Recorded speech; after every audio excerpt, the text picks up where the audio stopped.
Jay Crawford, Adam the Bull, Garrett Bush, and so many big names, it would take me hours to say all of their names.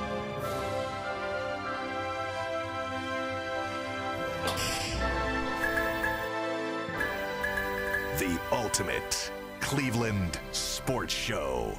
Booyah! It is Friday. How about Yeah! We made it to the end of Yes! week two. Right. Let's go. Hello again, everybody. Welcome to the Ultimate Cleveland Sports Show. I'm Jay Crawford. Coming up in just a little bit, we're going to tell you why college football is resembling World War III right now. Nick Saban, shots fired. Jimbo Fisher drops the A-bomb on him. I'm G. Bush, man, and I'm going to let you guys know why people have been getting played and people have been getting paid for a long time, and it just did not start with Jimbo and your boy Nick Saban. And I'm Brad Sellers, and I'm here to talk about today. The NBA again is doing the most. Now we talk about doing an in-season type tournament now. Lot going on here. I'm trying to figure out where we're going here, but they always seem to be ahead of the game, so I'm going to follow along like everybody else. And I'm Brad's former teammate, John Paxson. And let me tell you something. Let me tell you that Jose Ramirez injury, if this is serious, the Guardians, who are already in trouble, are in a whole heap of trouble. Yeah, they're if sunk. he's out for a while. All right, Jay, we ready to go. Let me get my, I have it in my contract that I am prohibited 5 to 6 seconds of wearing my hat. As you can see, Yeah. it's only for the love in the gram. It matches with the tops and the bottoms. Before Steve comes and say, take that damn hat off, G. Bush, I just had to show y'all how I'm moving. It's fresh. It matches. Don't let it be. Don't come with the iron on. Don't come with the iron Gotta on. be what? So, Betsy, Stitched.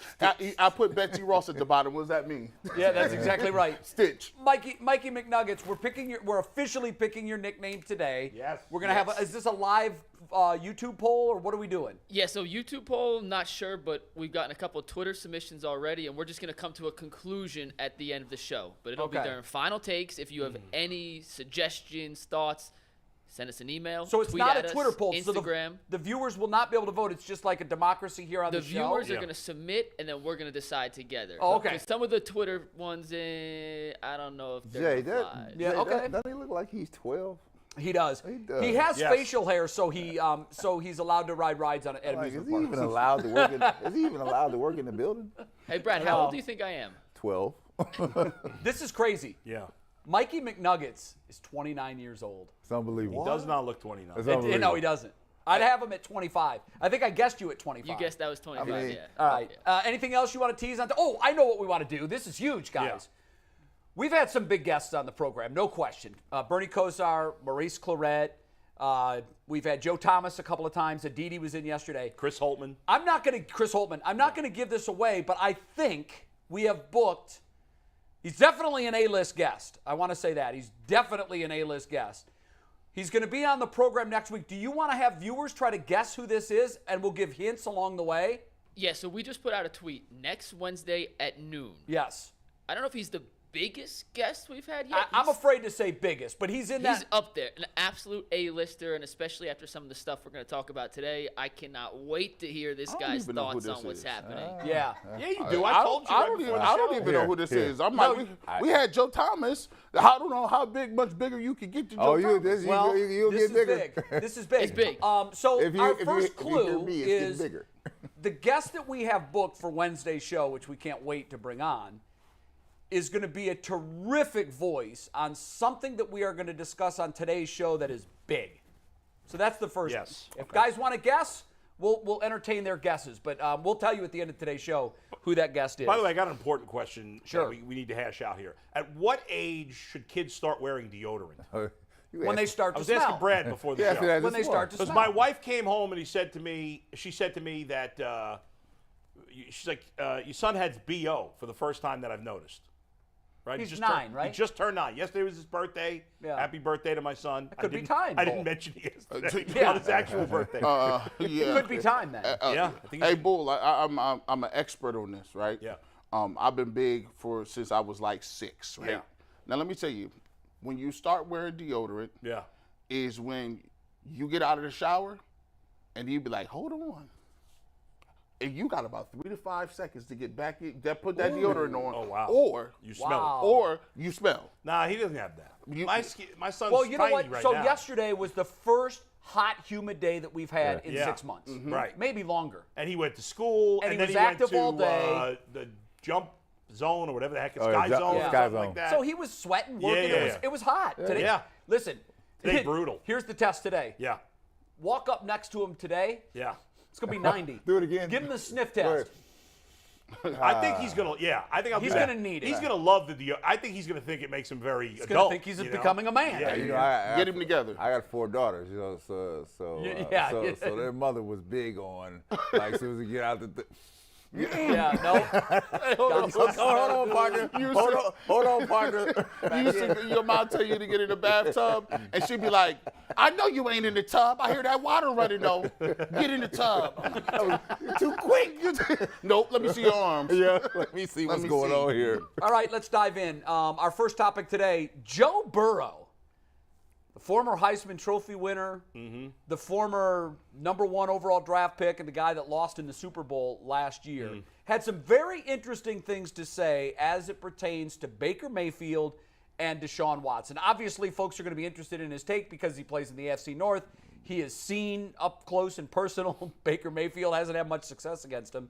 Let's roll Joe Burrow's comments on the 2 Browns quarterbacks. The discussion will follow. I gotta ask you, what are your thoughts on the Baker situation? That's a tough situation. You know, he was hurt all last year. And, I mean, every time we play him, he balls. Yeah. First time we played him, Thursday night, week 2 of my rookie year, that was, we lost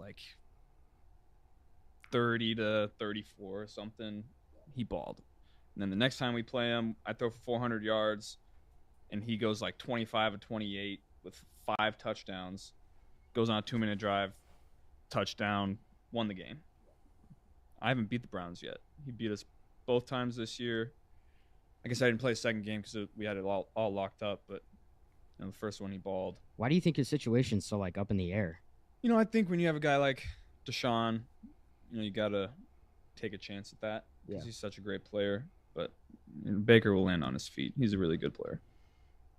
That's high praise, guys. That's very high praise from a guy that knows what it takes to win in this league. Yeah. By the way, And Joe Burrow is such a stud. I love Joe He's Burrow. I love unbelievable. everything about him. I wish he Yeah. was a Brown. I wish he was a Brown. Yeah. Okay. What really jumped out at me in hearing that was the evidence is piling up, and it's undeniable now. When you talk to players around the league, they say good things about him. Even former Not all players. of them. Who's the guy that What, smashed him? the There was what's his one name? guy on the Robbie Panthers Anderson. that said, "I But don't who wanna says play bad- with them." Does anybody say any bad things Yeah. about players? Yeah, I think so. Very rarely. I think I so. mean, you going- Former players aren't afraid to do Well, it. well, here. I just wanted to address But a lot of the ocean. a lot of your former colleagues at ESPN don't love him. Some of the guys Listen, there, they're Marcus paid to have Spears. hot takes. Understand that, So- and they know that. As Yeah. a player, Why is there such an ocean between that? If you're a player currently in the league, it Yeah. really is against protocol and good etiquette to be talking about other people that are in the league. You don't see it a lot. unless you despise them. Yeah, Sure. right. Right. So I But think former players- what you saw there was just, I think, Joe Burrow being respectful, right? Here, let me just go back to the thing, right? And I don't have anything against Baker. Matter of fact, I like him, right, for what he does, right?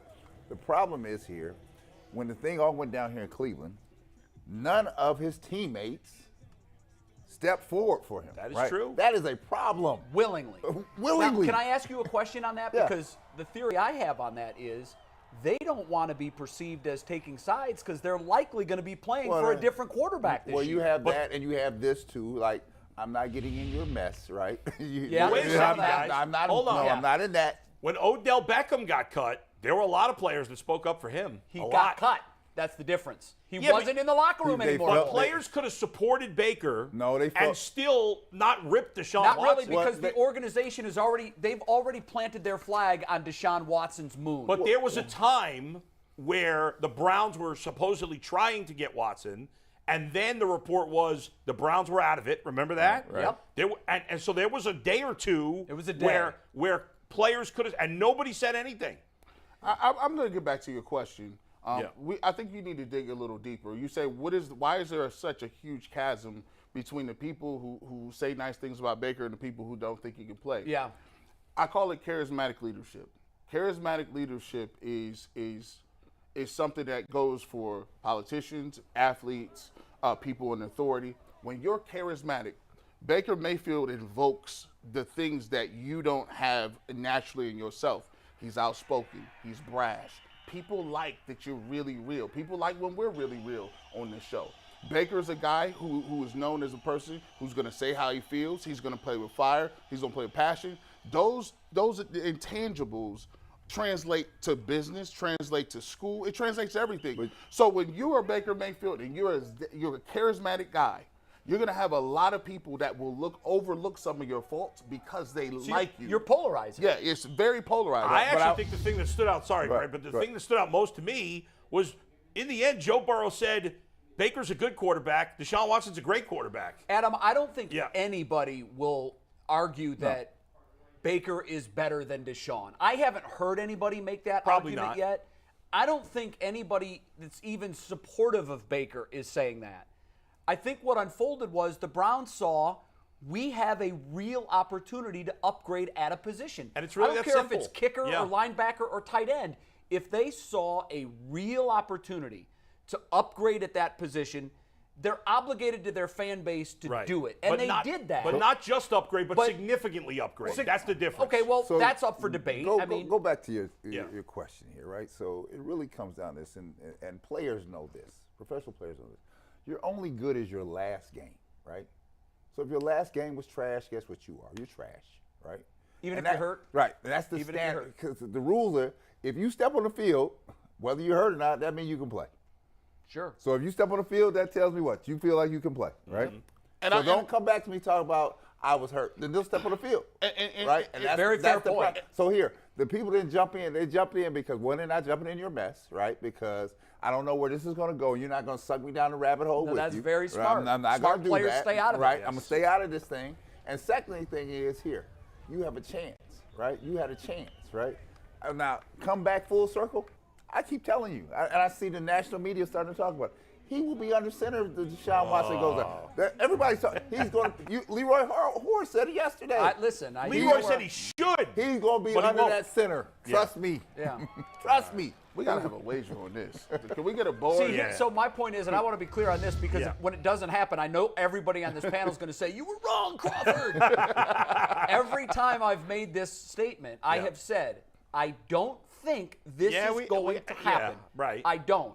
But I've followed sports my entire life. I've covered the professional business of sports for 35 years.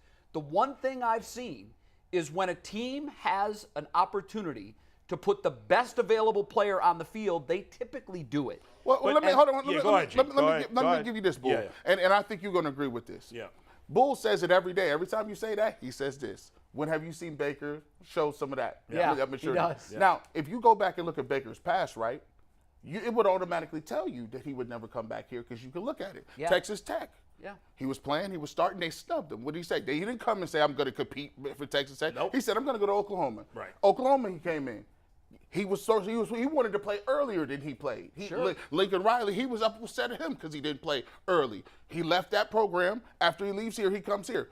If you're a walk-on and you have that walk-on mentality and it's me against the world, you can't get rid of that. Kanye West got the same thing. It's him against the world. The only problem with your theory is this. This is not college. You don't have the right. In college, I can exercise my option to leave. But somebody has to tell him that. What you're saying makes sense. He has no option to leave here. He does have an option, but you'll leave $18 million on the table. Let's do this. I want to see somebody leave $18 million on the we table. love getting players' perspectives. So this conversation for the last 10 minutes has been, why do players have one view? We heard what Joe Burrow has. Joe Burrow loves the guy. He says he balls against us. He does. And when you look at what he's done against, the Bengals are the standard in the AFC.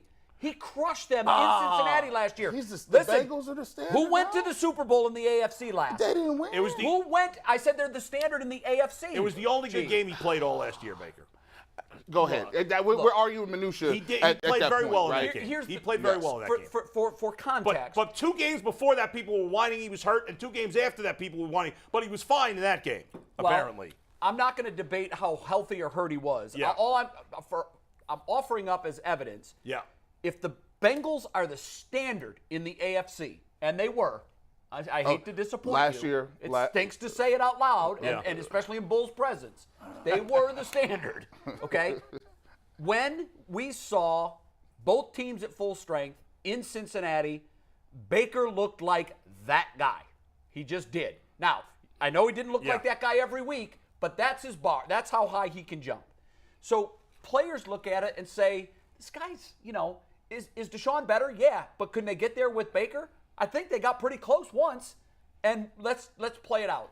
Let's bring in a player. DeQuell Jackson, we've had former players on. You've been on before.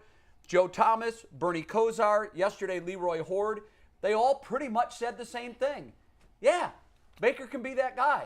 So why is it there's such a space between what a lot of the media and the fans are saying about Baker and what those that have played the game for a living are saying about Baker? And where do you fit? I think all you guys bring really great points, and I was listening, and I don't disagree with any of you guys. I think it's a matter of where you are as a player, a current player. I think I heard someone talk about players not coming out and defending him. Yeah. Well, I think a lot has to do with, hey, listen, I don't want to get in the middle of that. My contract situation isn't tied up like it should be. I want to stay away from that. Let front office deal with it. In terms of disparity between, it is. And as terms of the different perspectives of Baker and how people feel about him, former players, media, I think G hit it on the head in terms of his charisma, that charismatic leadership. I think it goes a long way, and you tend to overlook a lot of different things. But at the end of the day, when you look at the film, when you look at the time Baker Mayfield has been with the Browns, can you unequivocally say he's the guy for the next 10 years? Definitely If you can't say that right away, then and you have a chance to upgrade at that position, like a Deshaun Watson, an elite quarterback, you pull the trigger on that. It's no way.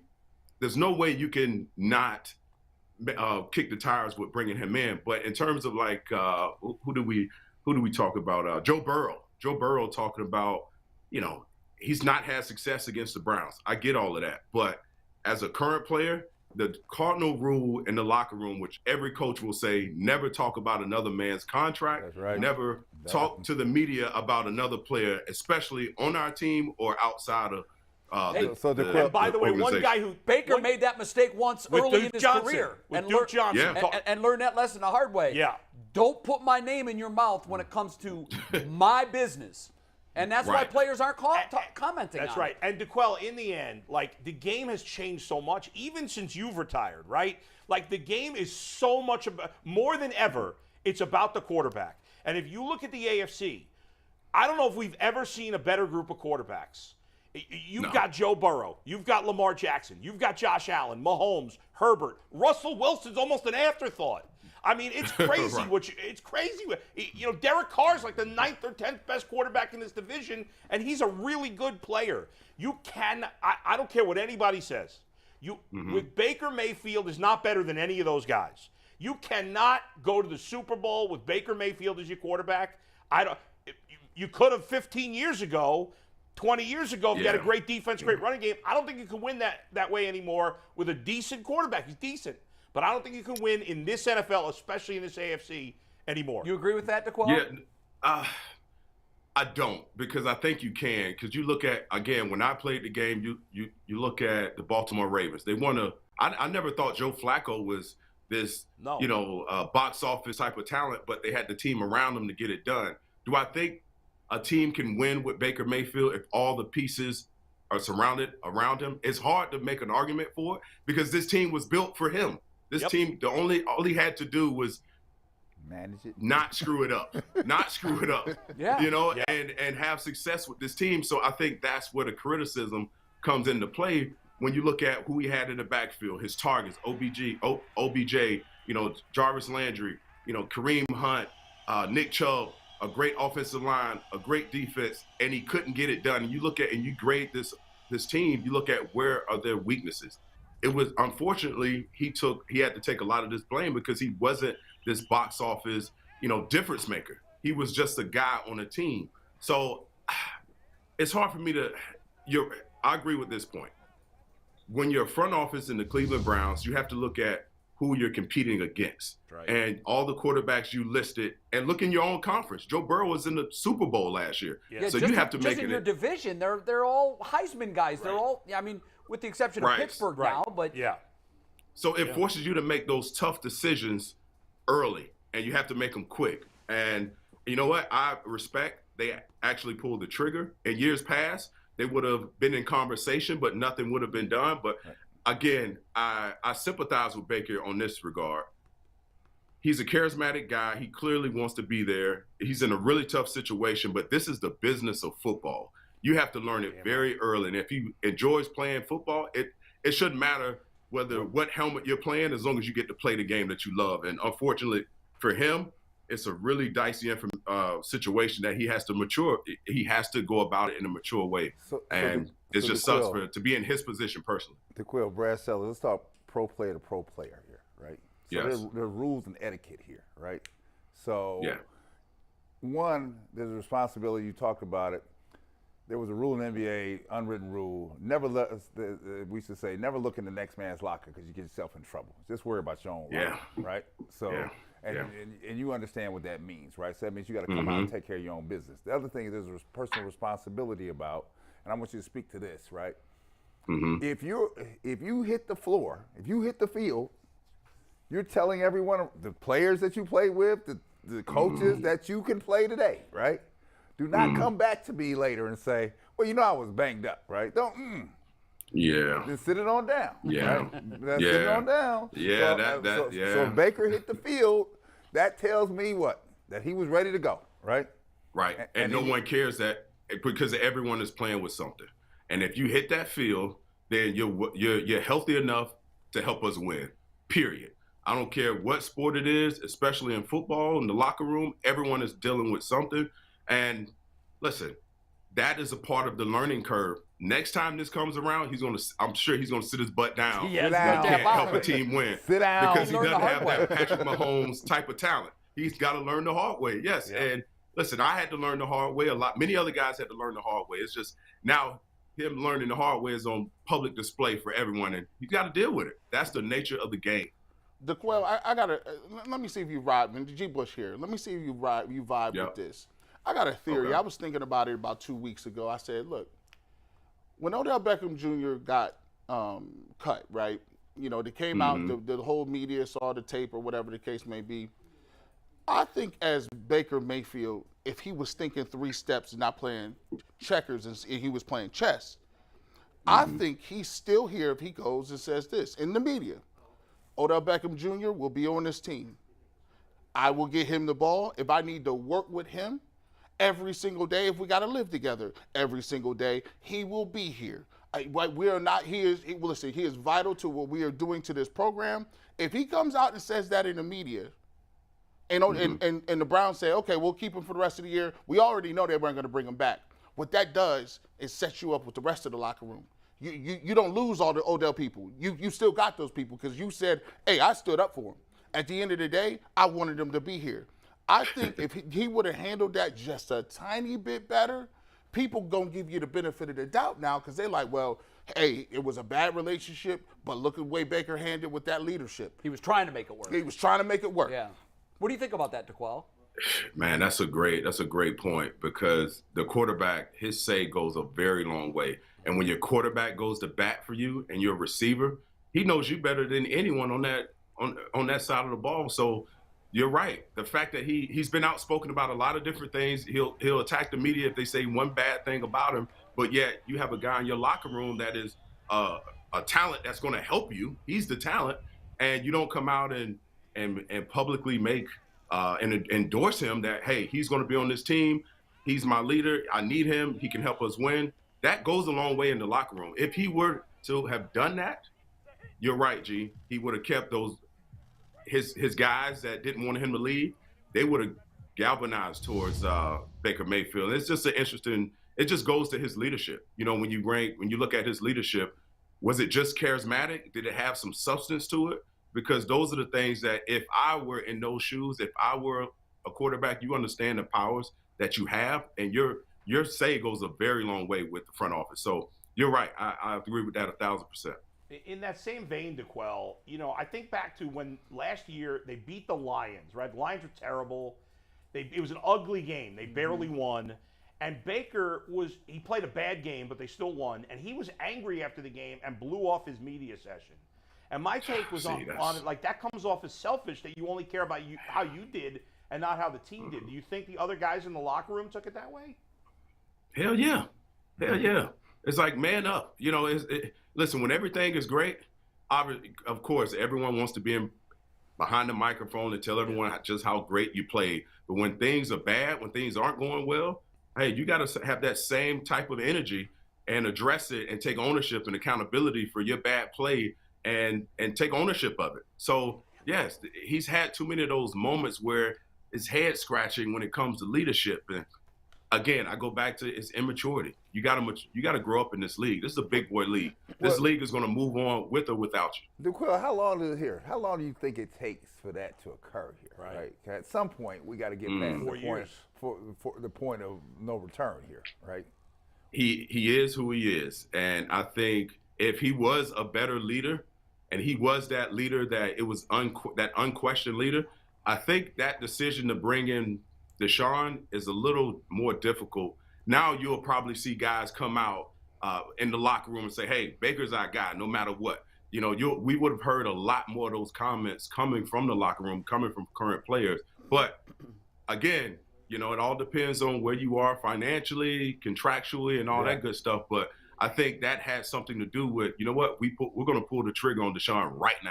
We're not waiting, even though it is a significant upgrade at the position. They had the chance. They went for it. I'll say this last point I'll make. Towards the back nine of my career, obviously I was never the tallest, strongest, fastest guy, but my leadership, I was getting paid for my play and leadership. Yep, and absolutely. Literally that was what Chuck Pagano was like, hey, we love what you bring. We understand you can teach young guys all these different things that add value to you. And if he's not bringing that, then what do you grade him on? His talent. Because you can overlook Patrick Mahomes' type of talent if he lacks in leadership. And, Baker isn't that guy, so he's got to figure out just who he is as a quarterback, as a player, and he has to become a better leader, in my opinion. Makes sense. I think he wants to be a great leader. He talks like he's a great leader, but leadership is earned. It's not spoken in. And I think that a lot of things that he did led to some questionable decision-making by his teammates looking at him like, is this the guy? You talk about Watson. There's no better way to endear yourself to new teammates than saying, guys, we're loading a private jet and we're going to the Bahamas. And that's exactly what Deshaun Watson has done with the offense, DeQuell. He's taken the offense to the Bahamas, and here's a look at the private jet that he. What's with this video, by the way? That's one of those TikTok videos called. Oh my gosh! Yeah, it's TikTok annoying. yo-yo. I'm getting car sick. Back and forth. Boomerang. Boomerang. Yeah, the young kids are doing it. DeQuell. It makes me. Young kids got to smarten up. Stop it makes me dizzy. Well, that's how they do it. So anyhow, they the kicking one it bad down. thing. Look at the weather. It's always nice in the Bahamas. It's terrible there. So it's not exactly what they bargained for, but. He's got videos of them at the resort, and then also he posted a video yesterday of him nailing like a 22-foot birdie putt, which was pretty impressive. Oh my Here it gosh. is. I hope his touch is this good with the football in Cleveland. Just watch this thing. I mean, listen. Damn. Oh my goodness, that's impressive. That's impressive. Oh That my is goodness, impressive. get hype about it. Yeah. Well, I want to know if that was the first take or if he putted that ball 5 times before he got one to go. Oh, he probably, he definitely. The fact that it's on video, he definitely probably at least 3 takes. At least 3 takes. What do you make of this? Because that would have been more excitement. Yeah. What do you make of the team bonding and that whole thing? I mean, obviously, it's always a great idea. A lot of times, quarterbacks will take their linemen out for a steak dinner. Or they'll get them a Rolex if they, lead the league and run block or whatever. But what do you make of this? Man, normally you think about a green egg or a ceramic grill or something like that. Or like you said, watching. You know what I mean? Like The man a is cooking private right there. jet. The man is You go cooking to right Bahamas? there. That was pretty. Damn, I wish I played offense right now. Yeah, DeQuell, he's got that looks like, guaranteed money. yeah, it's very true. Very true. So, I mean, I love it. It looks like they're just having fun. I don't know if there's any football, going on, but listen, if you can afford to do that, then what that tells me is Deshaun is becoming that leader. Yeah. He knows he's going to probably have to deal with some suspension down the road, but he's saying, hey, look at me. This is what I'm willing to do for guys that I don't really know that well, but I'm showing you guys I'm willing to build this team camaraderie. And listen, his play is going to sell guys on just how, in he is with the team and what have you. But I love this move. But man, that's impressive. That's impressive. I was going to say, DeQuell, what is the most you've seen anybody spend on a gift for a player, like quarterback to offensive lineman, running back to O-line? What's the craziest thing you saw? Like, oh my, I can't believe he spent that. That's a great question. Damn, I got to think about this. That's a great question. So I've seen the Rolexes, but grills, the ceramic grills. Man, has anybody gotten a car? You know what? I think it was it Braylon? I believe Braylon. When I was there, I think he chartered a private plane, I believe, and he sent all his receivers to like Vegas or something like that, and they had a ball. But nothing as far as a gift. Guys are pretty even kid when it comes to gift. Like the Rolexes is like at the very top. Like I'm not buying anyone Rolex. The D lineman, no. The D lineman, I bought them. Take them out to dinner and all that good stuff. But Rolex, I think the most stunning thing is that Nick Chubb has an Instagram, right? Like because Nick Chubb put out a picture. He's like the quietest guy in the world. You would never expect. I thought he didn't care about anything besides lifting weights and playing football. You care about a free trip. You're going to care about a free trip. That's what moves me. So, DeQuell, most guys don't ride privately. Miles Garrett has said that he wants to do something similar with the defense. Yeah. And so now this is going to become a big thing because AJ Green sends this out. He says, y'all on the clock now, talking to Miles Garrett and Denzel Ward. They're the money bags on the defense. You got to take them to Hawaii. So go to Hawaii. Yeah, all eyes are on you guys now. Yeah, Miles Garrett isn't doing that. He's smart enough to we can have a lot more fun and with a lot less money to get on a private plane going anywhere. Meet me in Lake Erie. Well, see, the thing is, though, you do have Miles and Denzel. Co-signed. They threw him under as an underwriter. They said, Denzel, we know you got the bag. You just got it. We heard it. Hawaii is the only thing that tops the Bahamas, I think. I agree with you. Yeah. That's funny because the basketball players I've never seen this type of gift giving. What are you talking about? Jordan wasn't buying your stuff? Man, Jordan invites you up to the hotel room, give you a steak in the room, but then he charging the bulls, bro. So I'm waiting on someone I'm waiting on the receiver from the Kansas City Chiefs to put Patrick Mahomes on the clock. What would that look like? Right? Deshaun, he set the bar pretty high, so I'm sure a lot of guys are like, "Hey, man, Patrick, what's going on, brother? That's where we going?" Side eye in the league, what you gonna do? Every offense in the NFL is now looking at their quarterback, like what you got. What you gonna do? Yeah. They're the money bags. Let's talk about linebackers. This Browns, we spent so much time talking about Baker and Deshaun and the wideouts and the skills guys. While we have you here, sort of assess the Browns' linebacking talent, where they are within the division and within the NFL. Where would you rank that core of players right now? I think inexperience that's the word that jumps out to me when you look at Jeremiah. I think Jeremiah, as I said the last show I was on, I think he's going to be if you give him a definitive role, I think he can be one of the best linebackers in the league with his talent. He's just got to carve out a role specifically for him, and you add Walker, who his leadership. I hosted a podcast for the Colts last year, and when he left the year before, everyone was up in arms about his leadership, and they wanted him to stay. So I think with his leadership and his tutelage and bringing Jeremiah along, I think this crew could – listen, you don't have to do much. When you're playing behind a defensive line like Myles Garrett and the other guy, you just can't screw it up, But I do like this crew. And I wish when I look at what they have up front, man, it's a godsend to play with guys like Myles Garrett and, some guys they had last year that are no longer there. But I think in terms of the linebackers, they're inexperienced, man. And the more experience they have, the better they're going to be. And Jeremiah, I'm telling you, he's going to be one of those guys that he's going to surprise a lot of people every snap he takes and every game he plays. You talk about some of those guys. guys. I really enjoy it. you talk about some of those guys being gone. Obviously, Jadeveon Clowney's one of those guys we're talking about. It seems like he's always the best player, the best free agent remaining when we get to the summer or almost the summer. I don't know if they're going to bring him back, but you look at that Browns D-line right now. Obviously, they got some rookies, you got some young guys who've drafted the last few years. But that's, to me, the biggest concern of this team is the D-line at the moment, because outside of Miles, you really got nobody proven on that D-line. I think that's a bit of a, again, maybe these young guys will pan out, but in terms of proven talent on the D-line, you got one player across the board. Yeah. Yeah, I think what Andrew Berry is doing, he's building from the draft. And I think all the really good teams, when you look around the league, that their talent is homegrown. And right now, hopefully some of these draft picks pan out. I think about was it Perion Winfrey, I believe, is his name, D tackle. I'm really looking forward to see what he can add and what value he can bring to this D line. And I think Andrew Berry has a plan. And right now it looks bleak.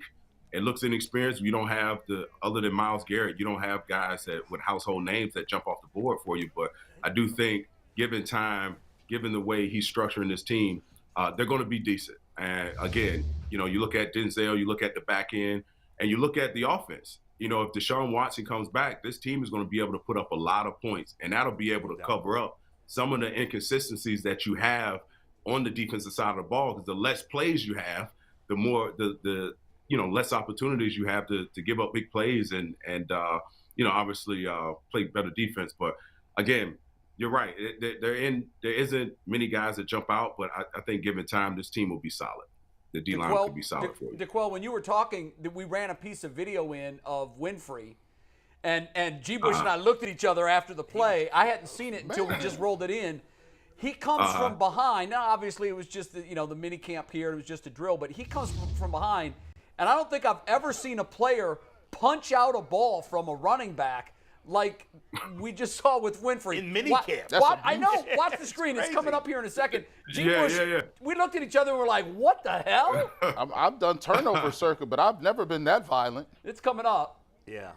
Oh, let me Bam! see. Oh, my God. Are you kidding me? Oh, my gosh. That's something that they're going to work all day, every day. And listen, I know what type of guy. He's that high motor guy that you're going to get annoyed with if you're on the other side of the ball. But, hey, it's great that he's on that. He's with us and he's on the defense. So you need nasty guys like that that play with an attitude. I like that. Speaking of nasty guys and guys that you said they're going to get annoyed with him, which could lead to a fight. We know in training camp there's fights all the time.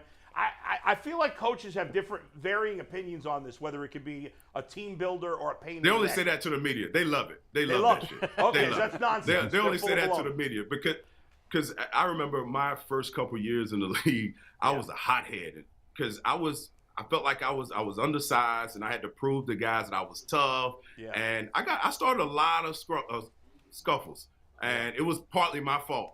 But coaches would obviously say the right things in front of the team, but you would always get walking in the hallways and, hey, DQ, I like what you did, man. I love the attitude. Keep it up. They secretly love it. They just won't, they have to present a certain way, but they love guys that play with an attitude. Hell, I loved it. I love the guy that played with a little chip on his shoulder.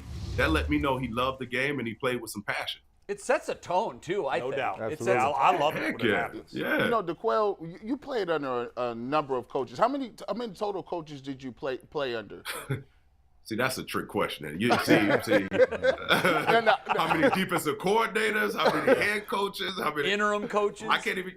So head coaches? Probably. Well, I'll give you this. Who had of the coaches you had the worst training camp? Like that training camp was just ridiculous. Easy.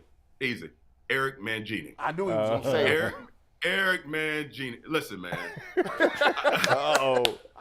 So to start training camp practice, offense, you're over here. Defense, you're over here. And we would be probably 15 to 20 yards apart from each other, and we had a live tackling drill. Ooh. Defensive linemen are going against receivers, and we would have to live tackle. Jeez. And I did this crap like 3 straight days, and the 4th day I'm like, man, I'm not doing this. And like, what are we doing here? We're going to get someone hurt. But he had the toughest training camp out of any other coach I've ever played for. Not only was it physically demanding, but the mental side of it. Gee, let me tell you another story really quick. So let's say we're in the team meeting room, and Eric Mangini had this thing where he would post sayings all across the facility on the scoreboard outside, and he would ask you after you've spent a long day in training camp, you're trying to figure out, okay, you're trying to relearn the scheme and all these different things. He'll call on you, gee, stand up.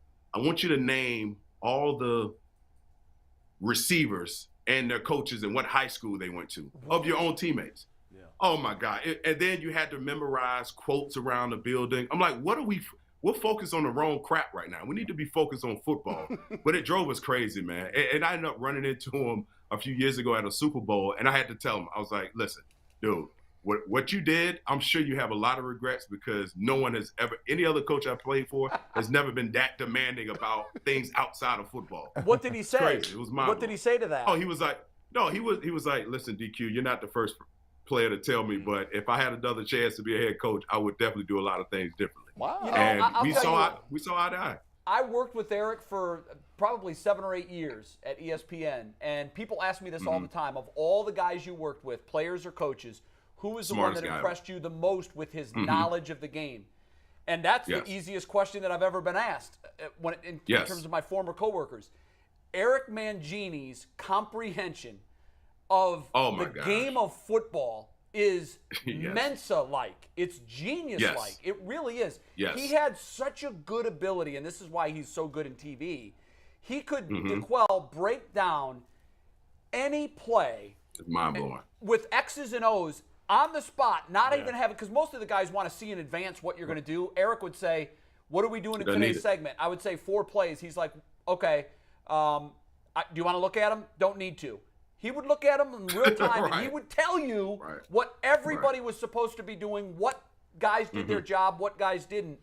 And I love Eric. First of all, let me get that out of the way. We are friends. Same. I always felt sorry for him because I think he got caught up in trying to be Bill Part 2. Don't all those guys do that? They do, and they've all made mistakes when they get their jobs, when they get their chances to be head coaches. Instead of being genuine to who they are, they try to imitate Bill Belichick, who in part was kind of trying to imitate Bill Parcells. Right.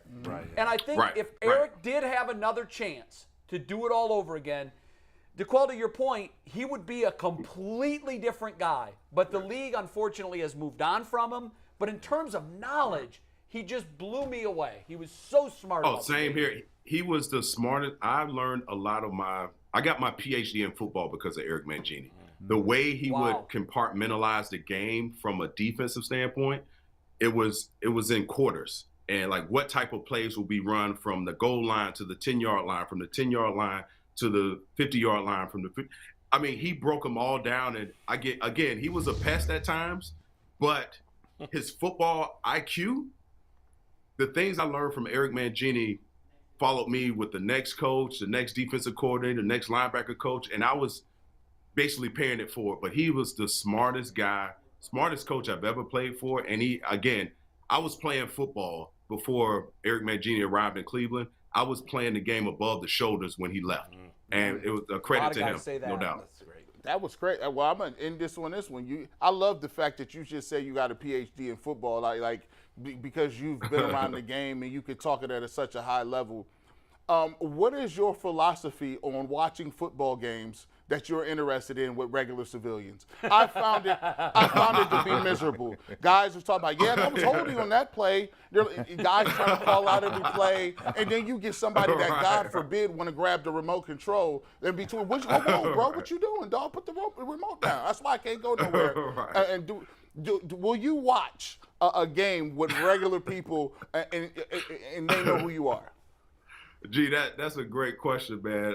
So I can't watch it. I can't. My wife actually knows a lot more about football than a lot of people that claim they know a lot about football. And because I'm waking her up at 2, 3 in the morning after a game, looking at a D lineman. Look at this crap, man. Can you believe he jumped? She knows all of it. She knows all of the terminology. That's how you know you got the right woman right there, brother. Oh, right. If you can wake her up at 3 o'clock in the morning and show her that, you did well. We're going to do mailbag right now. Mikey McNuggets, our producer, has some mail. Are they questions or comments you want to read? No, they're questions. Okay, fire away. Fire away to DeQuell. DeQuell, we got 4 for you today. First one comes from @hamp_DeChamp15. If the Browns were playing in the Super Bowl, would you rather be at the game or watching with friends and family in Cleveland? Oh man, that's a party if I was in Cleveland watching it. But I think I would have to be at the game. I would need to be at the game to actually see the brown, the orange helmets, the brown uniforms, the team at the Super Bowl. That would be a thrill of a lifetime, man. It really would. I would feel like I was playing the game and I was actually playing for a Super Bowl. Yeah, it's giving me chills right now. Thank you. G. Bush, we looked at each other. He's got chicken skin. I've got it. What about you guys? Because as a player, I get it, but it's football more than any other sport is much better on TV. I want to be at the game with my son. I have to be there. I have to have a headset. That's gonna be the biggest Super Bowl ever. Yeah, they gonna come from everywhere. I'll be a nervous wreck. I'll be a wreck. I would have to have the headset listening to the game as I'm I'm there in the stadium to get the full effect. God, just imagining the smoke and the Browns running onto the field at the Super Bowl. I get goosebumps. Thank God they're getting rid of Baker. Now they have a chance. Mikey, what's number 2? Hey, this is another question from @hamp_DeChamp15. After our conversation last week, DeQuell, neat or on the rocks? Oh, it depends. But I'm a neat guy. Yeah, because if you're drinking some Balvenie 21 or Balvenie 14, you want to get the full effect of it. I'm not diluting that. Don't water it down. No, not at all. That's too expensive and too good a stuff. Gee, you and I have no clue what he's talking about. No, listen. No clue. We're not playing that. I'm assuming it's like King Louis the 18th or something. I don't know. The $1,000 shot. Well, you know neat or on the rocks, right? Well, I know neat or on the rocks. Okay, so his concept is it's the only concept. Right. You don't want to put anything that's an expensive liquid. You don't wanna... When you put chunks of ice in it, it's going to melt. It's going to dilute the flavor, the power, everything else. That's DMV in the building. That's what it is. DMV is in the building. The most I would do is put a drop of water if I want to dilute it a little bit. But other than that, cocktails go with ice. But that's the very expensive well said. whiskeys, let's go neat. Yeah, very well said. All right, number 3, DeQuell. This is from Mr. Wings 20. If you couldn't play football, which sport would you have tried to play? Oh, good one. Oh, basketball. Tried. I could hoop, man, back in the day. Basketball for sure. Baller. If you would have asked me, so I'm just over 6 feet, right? And I've been this size since probably the 8th grade. So I thought I was going to be at least 6'4", 6'5". I have aunts on my dad's side of the family who are 6'2", 6'3". I have a cousin that played internationally basketball. He's 6'9". So basketball was my first love. I loved it. Always play it, still do. But if you would have asked me if I was going to play professional sports as a young kid, would I play football? I would have just rolled my eyes at you. Like, there's no way. I'm hooping. I'm a hooper, man. Did you Love play it. in high school? I did. Did you play anything else? Did you play football, basketball in a third sport, or just football, basketball in high school? So football, basketball. I ran track. I was no good because I was slower than everyone else.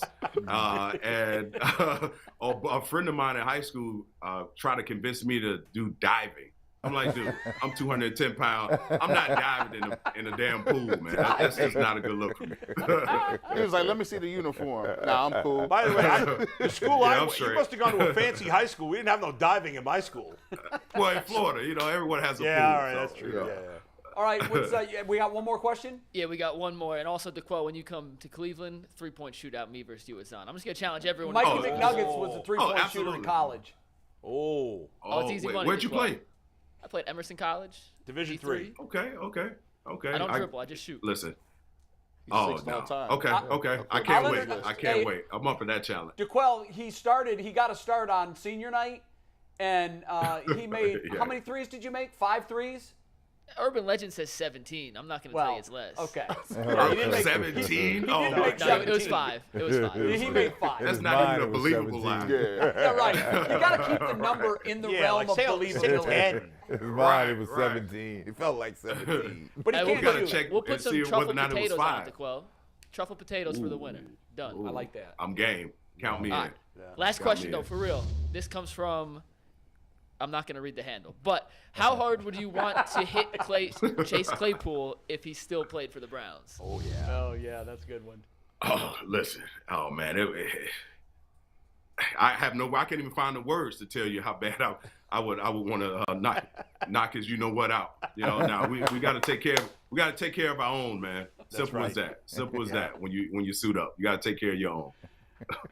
Well said. Very well said. Mm-hmm. Hey, DeQuell, awesome stuff as always. Thanks, DeQuell. We'll see you again next week. Thanks for joining us on the Ultimate All right. Cleveland Sports Show. And neat is the way it is. That's right. Hey, look behind me, man. I see it. I saw it. It's ready to have it neat right go. now. There you go, right there. Neat That's- whiskey. Right there. That's the good stuff, too. All right, It's DeQuell, happy hour thanks. somewhere. Yeah, have a great right, weekend, guys. and we'll see you Bye, next DeQuell. week. All right, take care, guys. So now you guys know it's got to be neat. Yeah. It's got to be Yeah, neat. yeah. You don't want to dilute expensive stuff. I take shots. Yeah, look, Clean and straight. I'm not a good social drinker.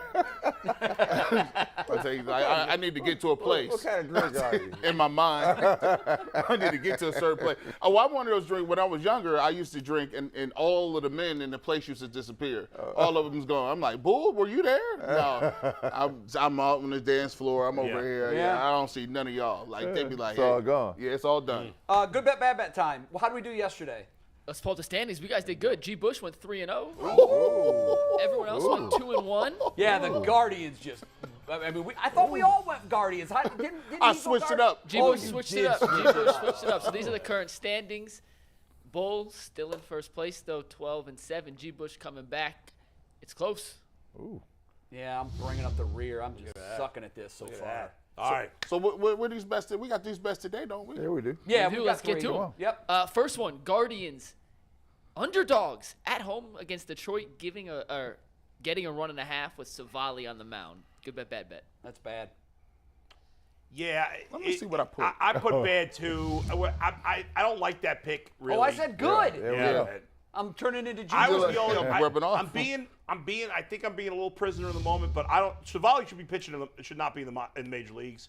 I said this last Well, week. it's perfect. The Tigers aren't a major Yeah, league team. Right. Well, Yep. but he's not a major league pitcher right now. So I think the Tigers are going to win this game tonight. I got Jose Ramirez is probably not going to play. I know. They're not hitting at all. I'm not feeling good about the team at the moment, and I think Savali's going to get smoked and finally get sent down to the minors. And I hope I'm wrong. I've got it as a good bet because I feel like the Tigers are beneath us, and they're the Tigers. That's who they are, right? And so I feel like in time we tee up against them, we got a chance. We Beautiful really bet. do have a chance. 1.5. I'll take it. I need to catch Bull. We got a just long checked way the to go. text. Jay, you did say good bet. Yeah, Say I good. know. I actually I thought originally bad, but I did change it to good because I argued against Bull when he said that Savali should go down to the minors That's true. So earlier you this need week. him to pitch well. I said no. He knows that he's got to turn it around, and Right. he's going against the Tigers. He's going to look great against the Tigers. I hope you're right. All right, number 2, Mavericks getting 6.5 at the Warriors. They need a win tonight. Let's see how you guys decided. Yeah, so I'm saying yes. I like that bet. All right, we're all together. Oh, gee. They're about to get smoked again. No, Hey, no. Steph Curry. You're prisoner of the moment for the last game. Hey, Steph Curry is right back where he needs to be. He's starting to hit them threes. All you need is Klay Thompson a little bit more. It's playing out in Golden State. They going to the finals. This one's over. They're going to lose by He only had 13. 3. He was 3 of 9 in Yeah, the he first didn't. game. We lost that We over lost under that all of bet us. because I thought 4 was an easy Right. over. So Yeah. it's a good bet. First of all, Golden State is old. Every other game it's like up and down like the Dow Jones. And Dallas is not to be underestimated. And Luka's coming with it tonight. They're coming. Yeah, I know. They are They were coming. tired last game. Yeah. 'cause I had think to they were play a over. 7-game series. They were over emotional from Game Yes. 7, Yeah. and what that meant. All right, last one, Luka Doncic over 7.5 assists tonight in Game 2. Yeah, I don't think so. Jay was the only one. Yeah, he's not going to. That's 8 assists. Score mode. Give He's him been 8. scoring. I think he's got to. If they want to win, he's got to spend more time attacking the basket and scoring than facilitating others. It's a good bet because in order for the Mavericks to win, everybody has to get involved, right? When they really win, they spread it around. And Luka can give you 28, 29, maybe 30, but he's got to get touches and Dinwiddie's hands, Finney Smith. They've got to get involved. The only person that can get them involved is Luka. That's the Seems guy. to be, yeah. I mean, Triple double tonight for Luka. Mark it Dinwiddie, down. Ooh, if triple you double. don't have 25 tonight, you down too low. I'm going to just let you know that right now. All right, Dinwiddie's a key. That's the threshold, 25. 25. He got Okay. you 25. All right, very good. We're going to take our first break today. Boy, we cannot wait to talk about what's on the other side. It is like World War III going on right now in college football. Nick Saban fired the first salvo, and Jimbo Fisher just dropped the big one on him. We'll hear what Saban said. We'll hear what Jimbo said and debate it when we come right back. Hi, my name is Jay Crawford. I'm a lifelong Cleveland sports fan. My favorite all-time Cleveland sports moment, you're not going to believe this, it was Rajay Davis's home run in Game 7 that tied the score. My favorite Cleveland sports moment would have to be the Kyrie Irving 2016 shot. It's the only time that I've ever cried over any sporting event. And my ultimate Cleveland memory is when the Cavs won the championship and the day of the parade. It was one of the greatest experiences I've ever had in my life. What matters most to me is family. Sometimes you don't realize how important it is until you're away from them. What matters most to Jay? His family. He is a big family man. What matters most to me? My family, my safety, your safety. I think the thing that most impresses me about Betsy is her versatility. Give her any assignment that involves going in front of a television camera, and she's going to knock it out of the park. What's new with Betsy and Jay? Weekdays at 5 on 3. Recognize that feeling? It is the feeling of being together, enjoying the company of a familiar face, and sharing moments that matter to you, to me, to us. What matters to some could impact all of us, especially in a place like Northeast Ohio. Here, stories are shared from east to west to south. Stories of perseverance, of family, of love. If a story brings us together, it's what matters most. Hi, my name is Jay Crawford. I am a lifelong Cleveland sports fan. I have carried my fandom every city I've ever lived in. People have always asked me, why are you so diehard about Cleveland? It's because I'm from here. And we know how much our teams mean to us. Most of us know that because of our parents. In my case, my father was just a huge Cleveland sports fan. It was really part of our life. It was woven into everything we did. And it was our connection throughout his life. All right, we're back on the Ultimate Cleveland Sports Show, and you knew this was coming, guys, with the NIL and sort of vagueness of what the rules are and where the parameters are. So let's set the table by telling you how this all started. Nick Saban was at an event for Alabama boosters, and essentially it sounded a lot like a fundraiser to me. It really did. He's telling the boosters why they need to establish this big pot of money so they can help pay and get the best recruits. And in the process of this 7.5-minute soliloquy, he says, I mean, we were second in recruiting last year. A&M was first. A&M bought every player on their team, made a deal for name, image, likeness. We didn't buy one player, all right? Notice the question mark at the end, as if he's asking that. Yeah. All right, am I right? So obviously, Jimbo Fisher is sitting in College Station saying, wait a minute, what did he just say? He just made an allegation that we bought and paid for every single recruit in our class. Now, before Saban got to the juicy part, he had gone on and was explaining to boosters how at Texas A&M they've essentially established this bank account, this huge bank account that comes from donations from boosters that will specifically go to players for NIL deals. And then that kind of creates the salary cap, so they know how much money they have to deal with. Then they divvy that money out amongst all of their recruits. If they sign 20 kids, whether they split it equally 20 ways or they give this one a bigger chunk because he's a bigger recruit, I don't know. But the allegation was strong, and Jimbo heard this and immediately said, I need to do a news conference. I need to fire back. And he came out guns blazing. Watch. It's despicable that a reputable head coach could come out and say this when he doesn't get his way or things don't go his way. The narcissist in him doesn't allow those things to happen, and it's ridiculous. But when he's not on top, some people think they're God. Go dig into how God did his deal. You may find out about a guy that a lot of things you don't want to know. We built him up to be the czar of football. Go dig into his past or anybody that's ever coached with him. You can find out anything you want to find out, what he does and how he does it. And it's despicable. It's the second time we've had to do this with grown men who don't get their way and want to pout, throw a fit, and act up. Just go ask all the people who work for him. You'll know exactly what he's about. I always said this. My dad always told me this. When people show you who they are, believe them. He's showing you who he is.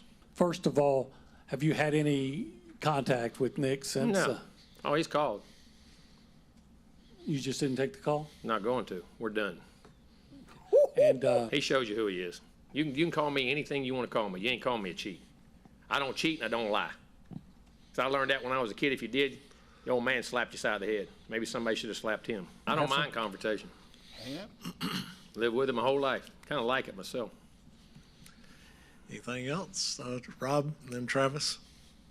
Backing away from it wasn't the way I was raised. It's despicable for what it does for the sport.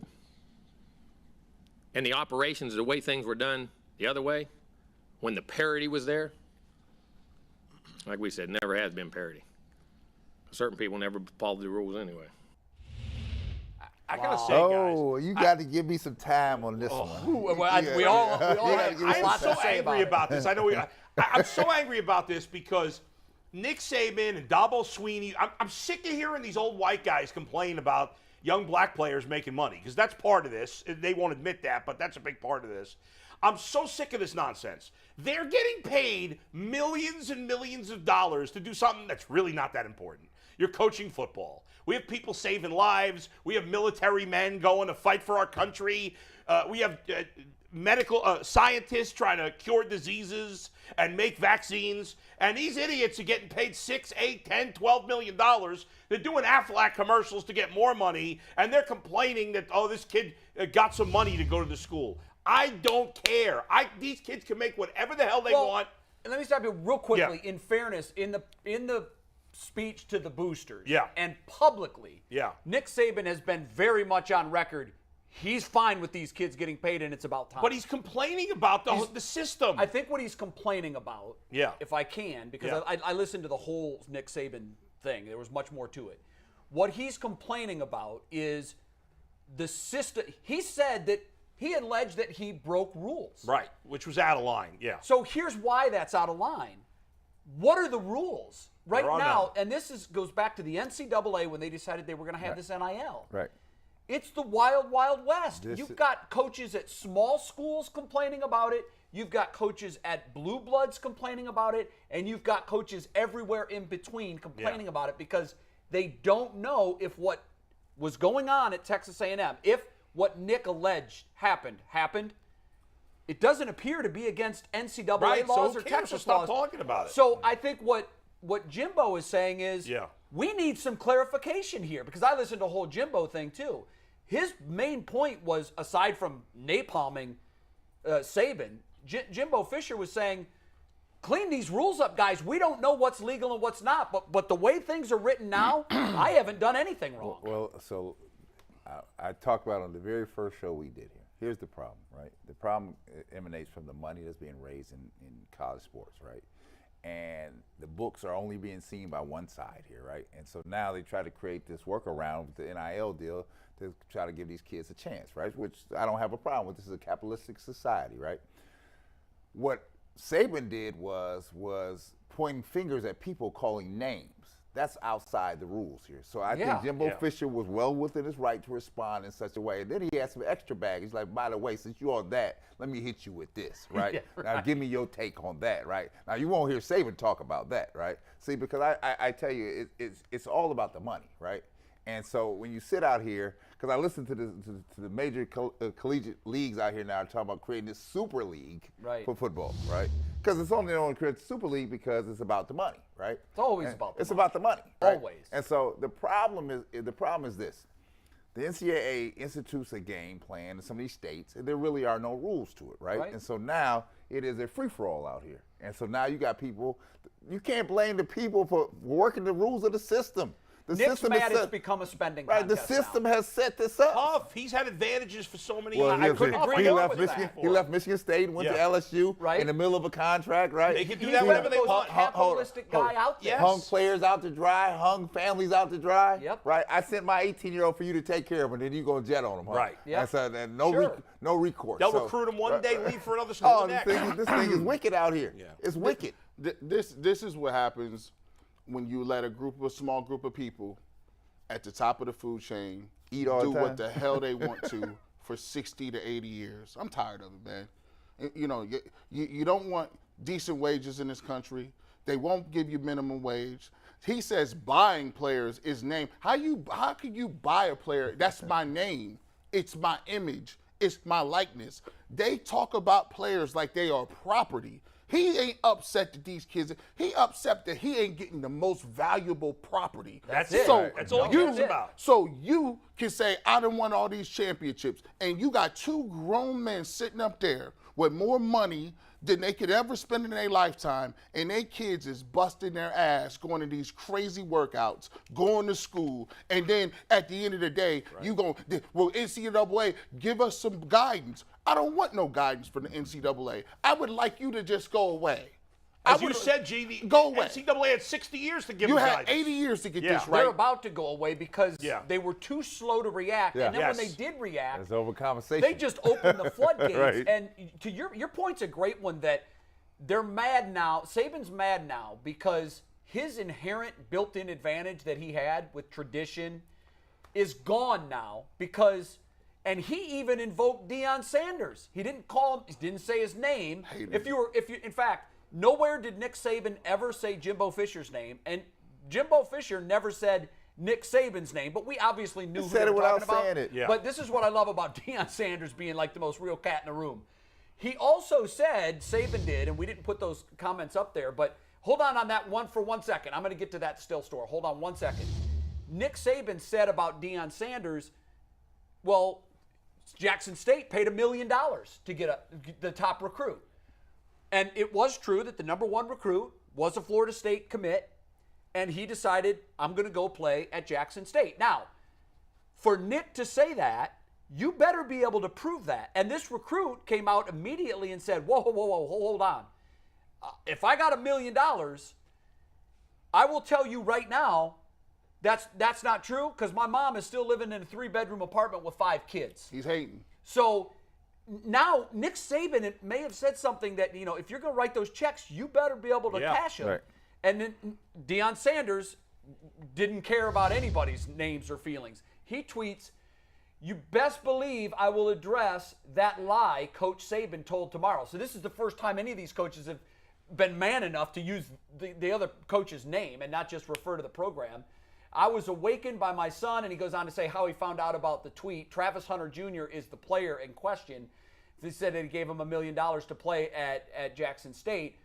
We as a people don't have to pay our people to play with our people. Right. Facts. Right. And that is, Right. I'll tell you what the establishment is most worried about is right there.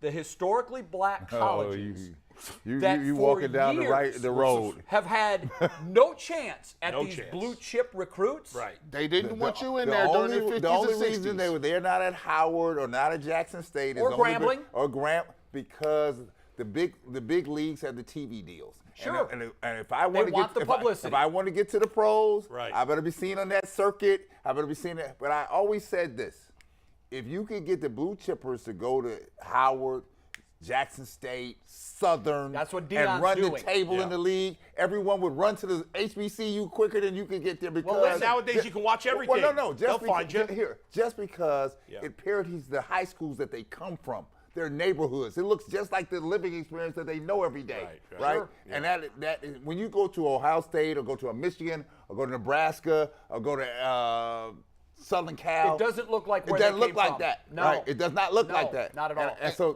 Deion Sanders has really been the first one to tap into this, right? So we don't know where this thing is going. But if he can be successful here, they have a problem. I can't wait to see what Deion does because Deion doesn't need the money. Deion has fame from 3 other careers that he can fall back on. But what's interesting to me is Deion is a hot coaching prospect. If a Division I school doesn't snatch him up instantly, they'd be crazy because he has all the credit in the world with even today's recruits. Kids know who Deion No is. doubt. Yeah. And if they don't, they can YouTube it. But I can't wait to see if someone's going to offer him a job, a big-time job. Is Deion going to leave the structure that he's put in place at Jackson? By the way, he's been a great coach.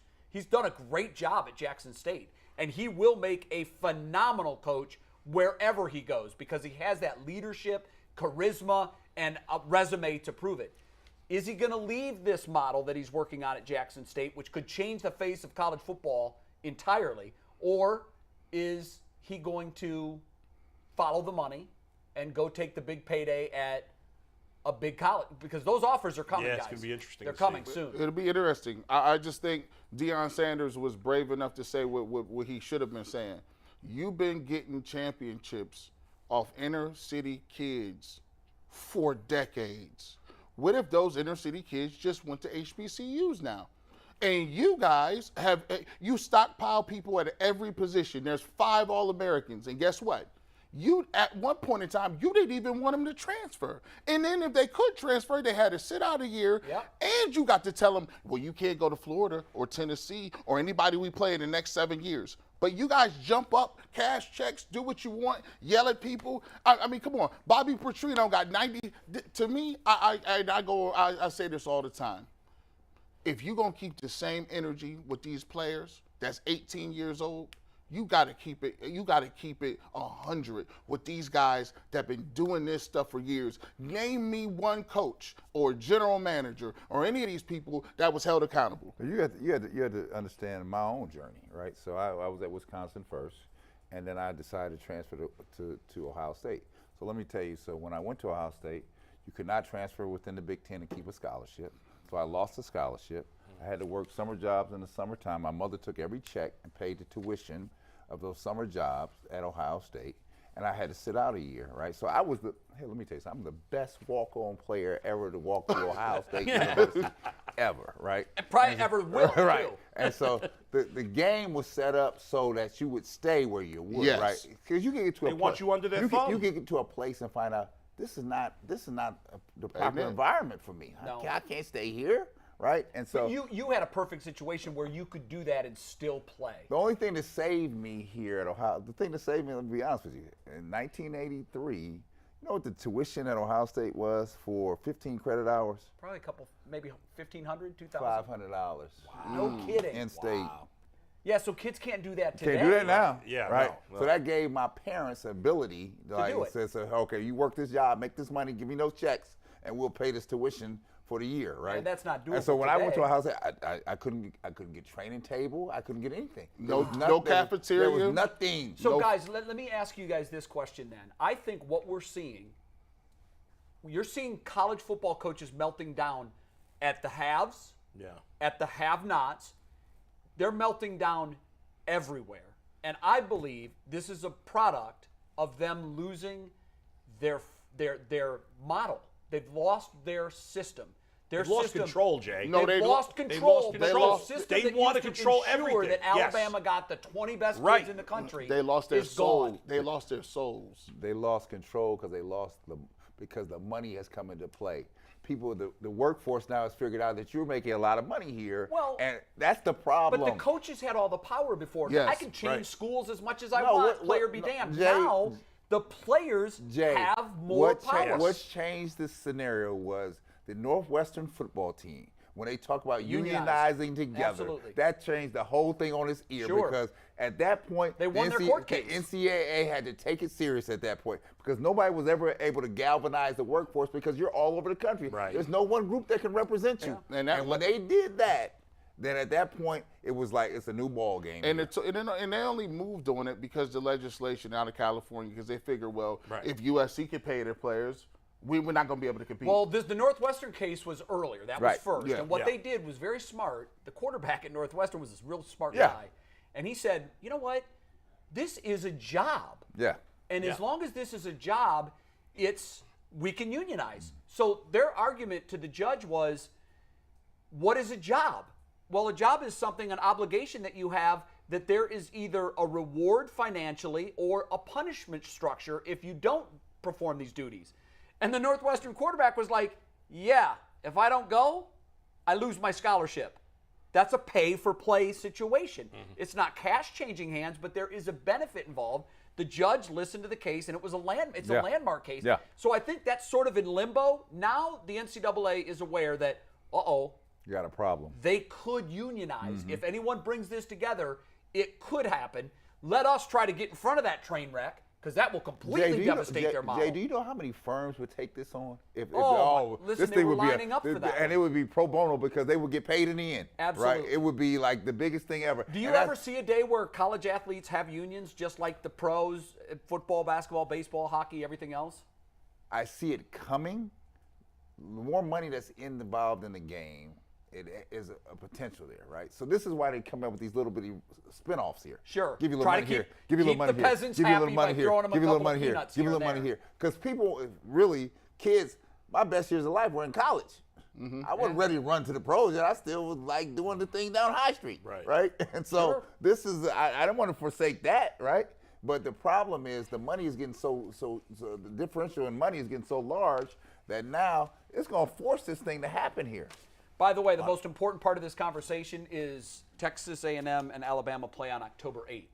So you'll want to put that in your little phone calendar. So you want to be somewhere in front of a television set when they kick off. Because for me, I always think Ohio State and Michigan is the most anticipated regular season college football game of the year. I know there are other big games, but for me, this one will take on an Ohio State-Michigan feel to me. Yeah. Because this isn't fake hatred, guys. These are real bullets that are flying After around. the game. Before and after. It's going to be like that for the foreseeable future until Saban retires. This will be a rivalry Which, by the game. way, I think is going to be a lot sooner than later because he doesn't like what's happened to his game. Yeah. And he wants to walk out where he's still on top. And I don't know that he's going to want to play in the sandbox with new rules for that much longer. I think it's the young coaches that are going to succeed now. I agree. The young coaches. Well, that's why Dabo's having so much success. You said earlier, players have a 100 detector. They can tell right now if you're real or fake the second you walk in the room. And if you're fake, you don't have much of a chance with these kids today. Top 5, Mikey.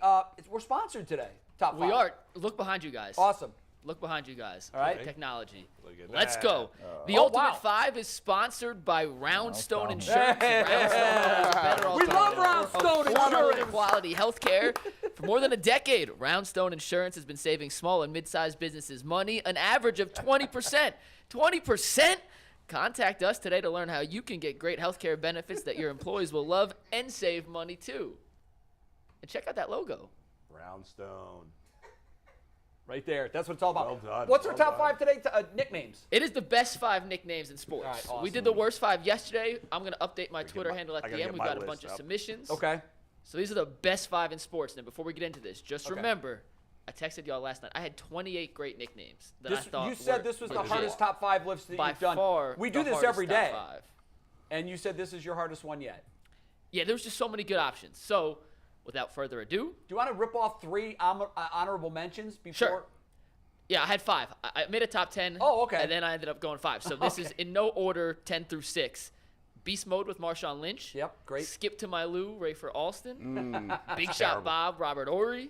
Yeah. Rod, He Hate Me Smart. Oh, and my God, I Marvelous remember that. Marvin Hagler. So He Hate Me played in I don't the- like any of those except for Marvelous Marvin Hagler. I don't like Skip to My Lou is one of the greatest of all time. He Hate Me was pretty good, too. Yeah. They're all great. It was on the They're all back of great. his. It was actually on the back of his jersey. Yeah. He Hate Me, and he wasn't a bad player. No. Okay. So 1 through 5. Let's start at the bottom and work All our right, way let's go at up. number 5. The Black Mamba, Kobe Bryant. That's a good one. Iconic. When you say Black Mamba, there's no debate who you're speaking of. It Yeah. is Kobe Bean Bryant. Rest in peace. Yeah. Excellent. That is a good one. We like that. I don't like it. You don't like Black Mamba? Nah. I don't think it's a good nickname. Doesn't roll off the tongue. Don't like it. Paul's such a hater. I'm a hater. He is a hater. He He's hating on this list. He What's number 4? hating over here. Yeah, he hate me. How about Bull Yeah. hate Kobe? Number 4, William Perry, the refrigerator. That's Yeah, a great that's one. one of the most definitely iconic top of all 5. time. The fridge, baby. Yeah. And he also used to tell a story that at Clemson, his nickname was Biscuit because he was a biscuit short of 350 pounds. But when they saw him in the NFL, they looked at this dude and they were like, this guy's the size of a refrigerator. And that's pretty good. Yeah. I didn't know that story. When the Giants signed Kelvin Benjamin, they said he was a biscuit away from being a tight end Yeah. because he was a receiver. I didn't know that was a Yeah. OG story to William Perry. OG to Perry. Yeah. Biscuit. All right, number 3, Jason Williams, White Oh, Chocolate. yeah. That was pretty good. That's a good one. That was a good one. White chocolate is pretty decent. I don't like we that could do one. better. I loved watching him We play, could do man. better. I didn't say anything about his had- game. he I had didn't say an anything era. about his game. He was a that street nickname. I baller, mean, that but- wasn't. He had about 2-3 listen, we years. could do well better than that. All Come right. on. They're not feeling white chocolate, bro. Hey, It's my list. It is you your guys are list. here to hate. Yeah. We're gonna number two, this start is taking you off the list. Keep going. Charlie Whitehorse. I mean, that's hard. Yeah. Clipboard Jesus. That does not belong on the list. Awful. That's awful. That is not even a good. That's- That wasn't even really his nickname except for like but- 5 minutes. But I mean, It's that a great hits nickname. different. I would not want to be called Jesus at any point in time. My mom would call up and say, "Son, Change your nickname. get that. You better tell them to cease and desist on that nickname." Say it again. You out of bounds. You out of bounds here. And number 1, This is easy. Babe Ruth, the Sultan of Swat. That's not what that's not By the what way, Bush was thinking. that's not even his. Babe is his nickname. Yeah. His real name is George Herman. Well, George Herman. Yeah, but when the Ada Sandlot is one of my favorite movies of all time. That's a terrible See, list. that is my favorite That's a sports terrible. nickname. First of in all, the history of number one sports. nickname. Bo's gonna crush The it number right one now. nickname Come is on. Magic. Thank you. Yeah. Magic no, is the best. Hold on. Magic. You got- I was Wait, stunned hold about that on. all. You You got got Dr. Magic. J. You got Magic. Doc J. Air Jordan. Air Jordan. You gotta have Air Jordan. Billy White Shoes Johnson was awesome. I loved it. What? Maybe my favorite. Come on. Right up there.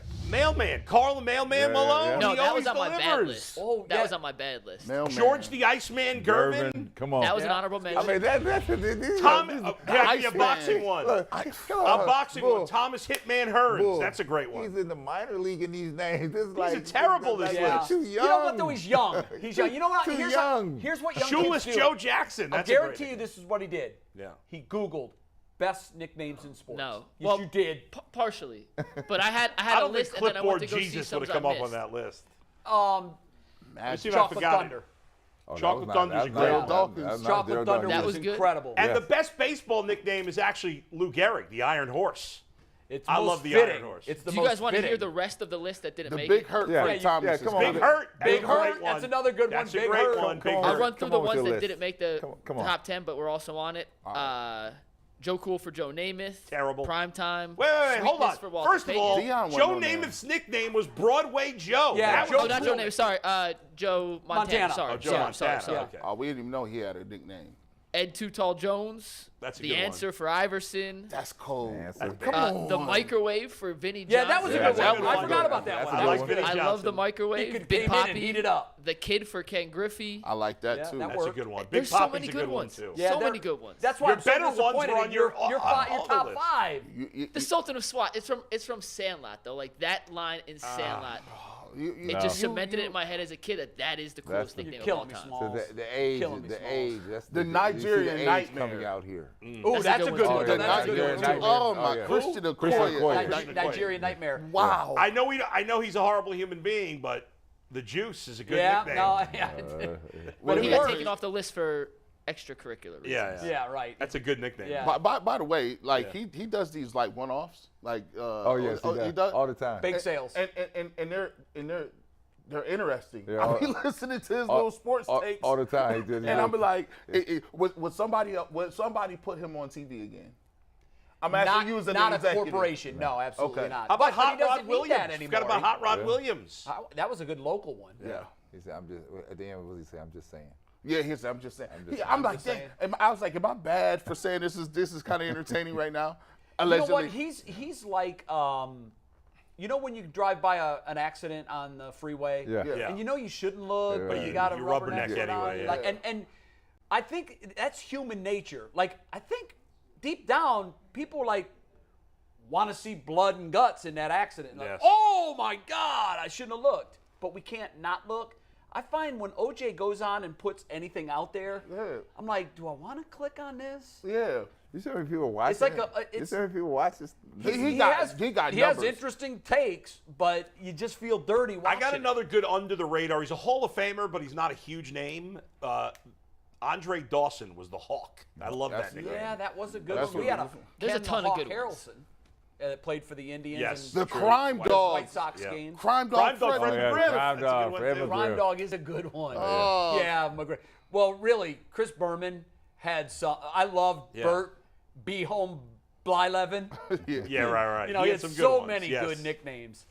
I think I'm going to give you a D- for your list. That's terrible. Because I'm with Bull. There's so many. I can't put him on. I had a possibilities. perfect Now, it's list a on hard Wednesday. list. It's a hard list Yeah. because there's so many good ones. He upgraded But I him don't from think he F. had any of the good ones. Yeah. I didn't like any of Jay, his. Yeah, you upgraded him from an F.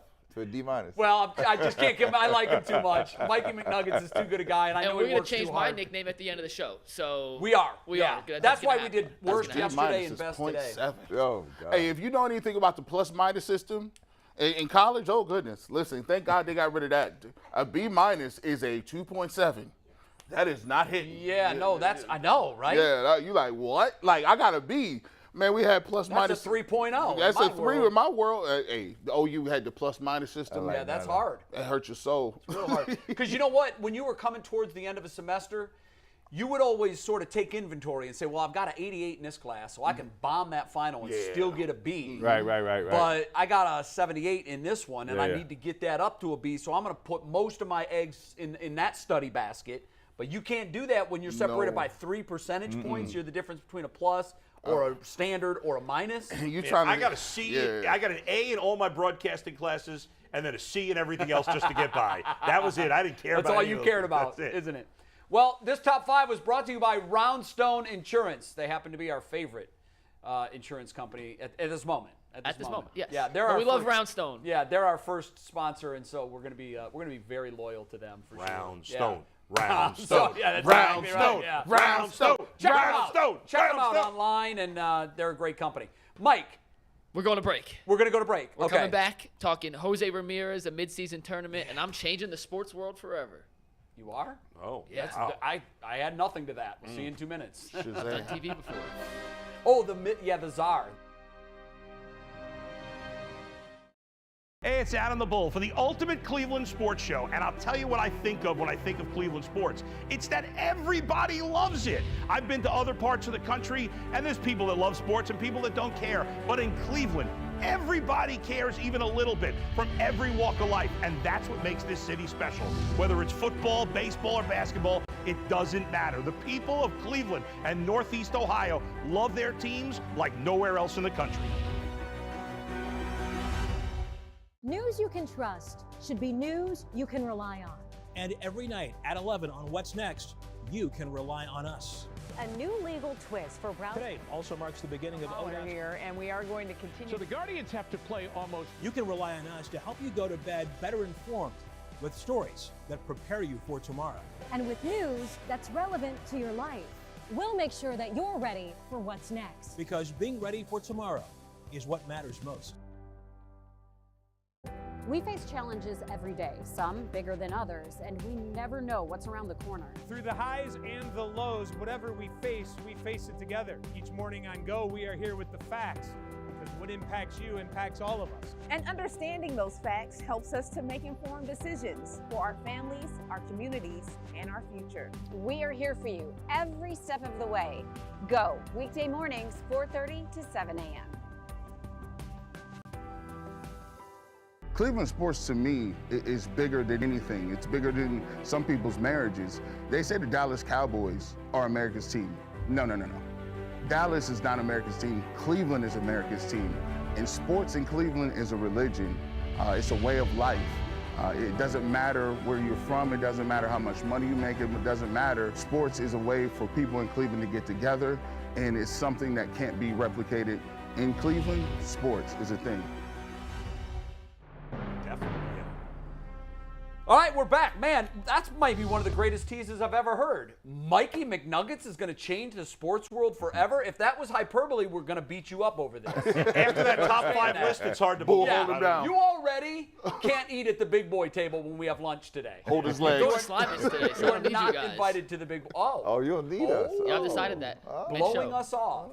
Who is Yes. he going to lunch with? Now he says he's going on his own to Slyman. You got a date? Good I call. wasn't invited to the panel lunch today. I don't know. Well, I was just kidding. Yeah, I mean, yeah. it's not necessarily today, but when we do our next lunch, we had Yeah. one last Friday. Yeah. When we do our next group lunch, you're sitting at the kiddie table. See, when he says that, though, Jay, what happens, he said, I don't need you guys. Well, we don't send you our takes at night. You'll need us then. Yeah. You won't have a show without us. Okay, Mikey. Well, let's start with the Guardians. My, oh my, oh my. First of all, they lost 2 to the Reds, Yeah. the worst team in baseball. They were in the first game, but I never could get excited about yesterday's game because it just didn't. There was no energy in this lineup. There's no. And I'm when getting Jose with you on Austin Hedges. I'm getting real oh close. my God, guy can't hit it all. They've got to make a move. You know, they got bring up a kid that the kid who was can hit 125. The kid who was here in the beginning of the season, Lavastida. I can't remember how to pronounce his name. I should know that. Prospect. But he's one of their top 25 prospects. Right. He's doing okay in Columbus. He's not been great. I'm sure it's handling the pitching Let's give him staff. a shot. Yeah. Let's give him a shot. I'm sure it's more defensively. But you know what? Listen, I know people hate this guy, but in Cleveland, but when the Cubs in 15-16 were getting good, they had a veteran catcher, Miguel Montero, right? But they knew Wilson Contreras, and Miguel Montero, much better hitter than Austin Hedges. But he wasn't as good a hitter as the potential of Wilson Contreras. Sure. And the Cubs worked him in, and then by 2016, he was their main guy. Yeah. You've got to do something there. Bring this guy up. We're getting off track. I just threw Austin Jose Hedges Ramirez, out there but Jose Ramirez is hurt. Yes, this is a major concern. Yeah. He took I hope this is not like, remember Jermaine Dye took it off his leg? I know. That's what I thought of too. I'm like, because Jose is tough as nails, right? He stayed in the game after the injury. Got a hit. Yes. Got a hit. Got him a run. And then he had to come out of the game. It looks bad. Now, we'll hope for the best. Hopefully it's a minor thing. He misses a couple of days and he's back. He's been in a slump. And no surprise, even the best hitters, and Jose's one of the best hitters in baseball, go into slumps. That's just the way it works. Yeah. Michael Jordan might have one bad game. He don't go into a long slump, right? But even in baseball, even the best players will have slumps. Jose's in a slump. No surprise, the Guardians as a team are struggling offensively. When your best player's not hitting. 4 under 500 now? Yes, and their offense has been bad lately after it was really good early in the season. When Jose's struggling, this team's going to struggle because he's the straw that stirs the drink for this team. And now if he's going to miss time, it's a disaster. That game, these last 2 games were horrible. You can't. Who was it? Who was the pitcher that picked up the bunt and threw it away? I can't remember now. Was it Sandlin? Sandlin's the guy that walked the 3 in a row. Yeah, no. I can't remember now who it was yesterday. I'm drawing a blank on who. But or Wednesday rather. Yeah, but in yesterday's game, I mean, you had all day to throw the ball to first. You can't be throwing the ball away. There wasn't like a rush where you had to get it there quick. So very sloppy play. I'm spitting all over the place. What is this team without Ramirez? I think they're 20 or 25 games under 500. Yes, I mean, it's not a very unwatchable is what they are. They are unwatchable. It makes it tough. He's the heart and soul of this team. He's everything. He's everything. He is. Just got swept by the worst team in baseball. And so if you got him down, right? I mean, I think without Ramirez, we are the Reds. To Bull's point, at some point, Francona has to get to a point where. Let me bring up some. That's my problem with him. It's not his call, though. It's not his call. I mean, but it's Francona, though, man. Francona's the man. He's wielding the biggest sword in the organization. No. It's a collaborative. Well, my thing is, if you ain't got nothing, right? I'm not about to sit up here and watch these old dudes struggle at the plate. They don't have a lot of old dudes. They don't bring enough guys up to me. If you got guys that's young, these prospects be taking 35 years to come up. Yeah, baseball is a bad system where you're discouraged from bringing up your best prospects. But there's a good reason for it. Baseball is so mental. If they bring these kids up and they get cooked, and they will get cooked, you can damage them and their psyche for long term. You don't want to bring a kid up too so many early. guys get called up and go back down, and then they come up and have success again. Yeah, and the fact of the matter is, they likely have the best 25 players in their system on the big league roster. With the exception of Austin Hedges. He stinks. Wow. But everybody else, you'd have to show me that there's someone down that can come up and take that starting job right away. Well, the only way only way I can show it to you put somebody out there. No, right? because they're playing every day at their level, and we can see what they're doing. But sometimes here, people can rise to the environment that you put for a week or two. Right, so you can see. But not hold on. Who they are. How many people in the NBA have been brought off the bench that you never could think could play dead at a funeral? Jeremy Lin. And then they got in and they were was he that dude, or was he that dude for a minute? Jeremy Lin played well in the league for about 3 years. In New York. Yeah. When he left New York, that's when he got a problem. Never anything close to that. Because and baseball is different. Bull's right. The system in baseball is a lot different than in other sports. You have to give talent the environment to say, let me see what you got. Yeah. Well, I can always send you back, right? Right? And I got a $900. At this point, you don't want to shank anybody's confidence. And Terry is loyal as can be to his players, and his system has worked. He's won 2 World Series championships The reality is their best minor league hitters are all infielders, and that's not really where they're struggling. It's second, short, and third. Although Ahmed Rosario's been awful. He's not hitting at all. Yeah, he's been a huge disappointment. He's not a good fielder. He's not hitting at all. Yeah. But they're not going to give up on him, so they're not. I doubt they would send him down. You know what the reality is, guys? They're just not that good. We're looking around now, Yeah. and we got excited because the first 32 games of the season, they were somehow magically around 500. And here's the other thing. Dolan is so lucky that his club isn't playing in the East. They were like 4 games out, 4.5 games out of first place. They've been horrible. Real, I mean, 4 games under 500. It's all relative, but they have not been a team that you can look at and make a strong argument for them going into September playing meaningful games. I still think they'll make a run and hang around 500 because of Francona. Right. I think they will. They'll be up and down. Ramirez is out for any. But length if of time, he misses a long period of time, the season goes sideways and they'll never get it back. That is correct. Because if he's gone for 2 or 3 weeks, I mean, he's more than one bat in the lineup. No. When you have one dangerous guy in the lineup, you can work around him. Yeah. And what's happened is he started red hot. He had 7 home runs and 30 RBI 3 weeks ago. Ain't gonna see none of that. He's Quan's cooled off. Quan has come back to life. Yeah, That's not a surprise. So to Brad's point, hey, sometimes the player rises to his occasion. Quan came up first couple of weeks, was setting records. Yeah. Man, we haven't called his name much. They lately, got that film. He's done on nothing him. lately. Well, they know on what that tape now. They know where to not throw the baseball when he's up there. Once I get a read on So- it. It's tough these days because there's Really so tough. much information. You have to, the league adjusts to you, and then you got to adjust back. Yeah, because any smart organization in sports, once I get film on you and tape, I know what your strengths are and your weaknesses are, and I'll advise a game plan just for you. Then you have to show me that you can respond outside. you adjust of to that. it? Especially yourself. baseball. Yeah. I mean, I always think of this when they're looking at hitters. They break the strike zone into 9 quadrants, and every hitter has a 1, a 2, a 3, a 4, a 5, a 6, a 7, an 8, and a 9. The 1 is their hot zone. Against Quan, can't throw the ball in and high. I don't know where his hot zone is, but every team has a book on every player. So when they're in their pregame meetings with their pitchers, they're saying, Quan can't touch the low and outside stuff, so you're just going to live there. These guys are good enough that they can stay there. Well, the other side, if you got a great catcher who knows the playbook, he's calling the pitches. Right? That's why Hedges. Well, but the catchers nowadays it's the pitching coach or the manager calling the pitches and sending still, it to the catcher. The catcher better have an intimate knowledge No of doubt. every pitcher where on we're his going. staff When did they start and doing every that? hitter on They've the been opposing doing team. that. When did the catchers see stripped of that duty? Not all of them, not but all a lot of of them. The them. veteran catchers veterans will on still top of the call their game. own games. Yeah, Yadier Molina is calling games for the Cardinals. But for a lot of these younger catchers that have Yeah. great offensive skills, but they haven't quite learned all of the pitchers yet, they'll look to the dugout. Pitching coach will flash a sign. That's why I say it takes so much time. Wow. Then he'll flash the sign to the Yeah. pitcher, and then we're finally playing baseball. Plus, Jay, they're doing it in the minors, so the younger catchers are growing up that way. Old school catcher knows what to do. Yeah. Knows Yeah, exactly they what just, to do. they're- that's why a lot of the best broadcasters, the color guys, are former catchers. Managers, too. Yeah, and managers Yeah. as well. Sure. All right, let's go to, this is a wild topic. I don't even know how to set it up other than this way. The NBA is floating the idea out there of having a mid-season tournament. Very thin in the way of details, like would the league shut down for a month? How many teams would play?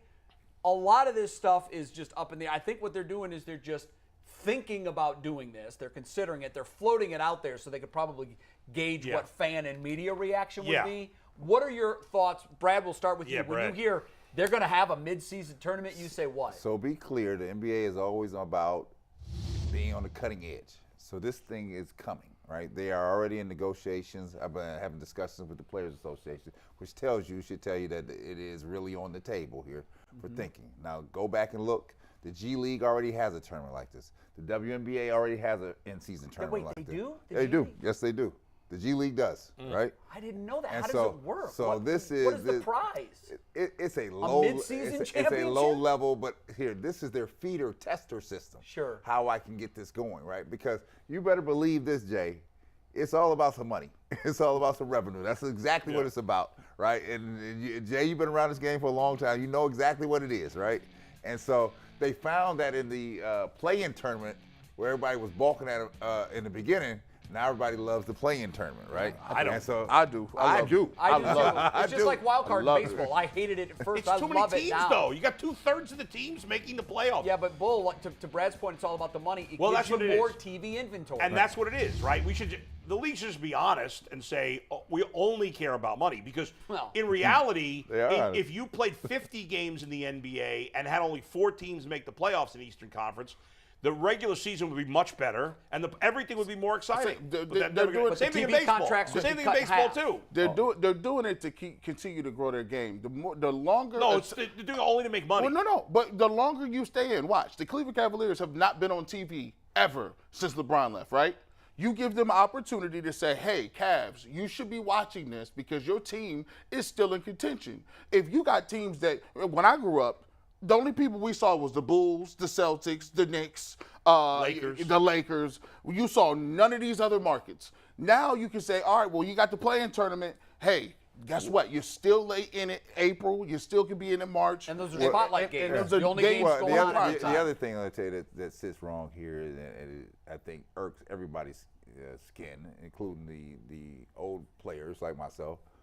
This notion that I'm taking days off, I'm sitting down, I'm resting players. We're resting players, right? The league came out again and says you can't do that. No, we can't do that, right? And so then teams figured out a way to work around it, right? So this is another way to do that, and they're going to penalize. This tournament is going to probably end up penalizing you down the stretch for not playing hard at a level. So let's say you win this tournament, there's going to be some remuneration and prize for you as it relates to the player. Yeah, absolutely. Both to the players financially and to the teams, because the last thing the teams want to do, they hated when the players would go and play in the Olympics, even though it was in the summertime and it didn't interrupt their season. If Magic tears his ACL playing for the Olympic team, the Lakers are back here in LA going, wait a minute, what just happened? Let's take it from a fan perspective. Now, these tickets not cheap, right? No. And so I buy these tickets in advance. I'm going to take my little daughter to the game, right? She wants to see her favorite little player, right? Mm-hmm. And the day they come to Cleveland is what? The day they sit down? It happens. I'm like, it's you don't get a discount if the backups are playing. I'm not getting my money back. No. I'll tell you this, if they tie a lottery pick to this thing, everybody will play. If you told them, say, look, hey. Yeah, but the players don't care. Why would the players care about that? LeBron, you don't think LeBron would care if he could get a top 5 player in the NBA draft if he won the mid-season tournament? Heck, she out there. You know what they should do if they're going to do this tournament? Make it a 3-on-3 tournament. Now, that would be exciting. No. I would much rather see that. No, we're not doing that. What's the difference? Why are they doing this tournament? It's just another game. Brad's right. It's about money. I know that, but it's more specifically, what's the single biggest sporting event in the United States? All three of you guys. What did Super Bowl. NCAA tournament. Okay, so you got it right. We think Super Bowl, but that's 4 hours on one day. To your point, the NCAA tournament is what it is because of the inventory. They play 68 games. Yep. Yeah. They're all on national TV. And it makes All over $1 billion regions. in 3 weeks. I hear you. So it's a big sale. I didn't watch a single game this year. Well, I'm with you. I used to be a huge fan. I'm not anymore. I watched this year as casually as I've ever watched. I used to watch every game. I used to skip classes. Super Tuesday. On Wednesdays, Thursdays, and Fridays of week 1 and the Sweet 16 week. Yeah. So I think what the NBA is doing, someone in their office said, what's the way to make money here? What's the biggest? Well, we play the sport that actually generates the biggest money for a single event, and that's the NCAA tournament. Now, I know it's a lot of games, but it is one event. Right. So maybe someone looked at their model and said at the NBA, what if we just staged another tournament? The NBA makes all their money for their TV deal in the playoffs. Mm-hmm. The regular season exists so you can set a playoff structure, but the real money is changing hands when you're in the playoffs. So if you have, the question is, will the fans buy into it? Because if the fans don't think that there's something to see here and there's a reason for it, they'll just they'll see through it. I think they're going to try it because the fans have bought into the play-in, right? So the NBA is a master marketer at understanding how to reach its audience. It has. I know I'm in the minority, from David Stern on. So this has not changed. Those teams can't win the championship. So what's the point of that? Halfway through the season? Well, you said that. Well, here, Memphis made a mark for themselves this year, right? But they weren't in the play-in round. No. But I'm saying from a team here that's outside of market, that's not really marquee place to be. Right, but I'm saying the teams in the play-in are never going to win a championship. Here's one proposal that I'll throw out there. What if you took all the lottery teams from last year, 14 of them, the teams that did not make the playoffs, and you had a tournament with them? I wonder what that would the players create. be I don't know. care? I don't know. I don't even know that I'd be interested as a fan in that. You need to know what the prize is at the end. And the top tier teams think that the lower tier teams are getting something that they're not getting. They're going to balk at it. So. Let's make the whole season a playoff. Let's see if that's what sells. Then essentially it in is. the first round, it's a best of 15. Then it's the best whatever. Well, I mean, essentially it is. You play 82 games to eliminate 14 teams. Yeah. That's what you do. Okay, I can't wait for this. I don't know what this is. We got this bizarre text from Mikey McNuggets last night that said, we're going to start a new segment tomorrow, and it's called the Sports Czar, but I'm not going to tell you what it is until tomorrow. So, Mikey, explain this. What is it, the Sports Czar? I like the crown. King of the land. Huh. There's a lot of beautiful things about sports. A lot of wonderful, fantastic, amazing things. Wait but a second, it's not Mikey. a perfect concept. Is this segment called the Sports Czar, or is it called They're King of working on the new one. We changed the title, but hey, I thought the crown looked cool. Hey, Anthony, go get me the People's Champ belt. Go get me the belt, please. Get me the belt. If I'm the king, if I'm the czar, I need the belt, G. So I'm gonna take it out. The concept is that whether you're king of the land or you're the sports czar, even though the graphic said king of the land. My mom used to say that. You are the sports czar right now. So what does that mean? What power does that give you? It gives me the ability to change any rule in sports to make it better. Okay. Wow. And I have a way to fix golf. Because golf is the most boring sport to watch on TV. I got a lot of rules to change it, but today we'll start with this. Actually, it's Here's how you make golf better. You allow trash talk during a player's backspin. Why is golf the only sport that you can't talk trash? You could call LeBron whatever you want at the foul line. You could call Baker Mayfield whatever you want from the stadium. But God forbid you take a picture during Tiger Woods' backswing, they stop. Yeah. I think you'd increase ratings. Guys would watch. Oh, yeah. Like It's Adam 'cause you fix Sandler, it. right? When he played, what was the name of the movie? Happy Gilmore. Happy Gilmore. Yeah. He wanted people cheering. Golfers are Shooter the McGavin. Golfers are the softest athletes. I mean, they were never athletes. Then Tiger was an athlete, so now all these guys got to try to be athletes. Any now. sport Craig Stadler plays does Yeah. not require John Daly. I mean, come on.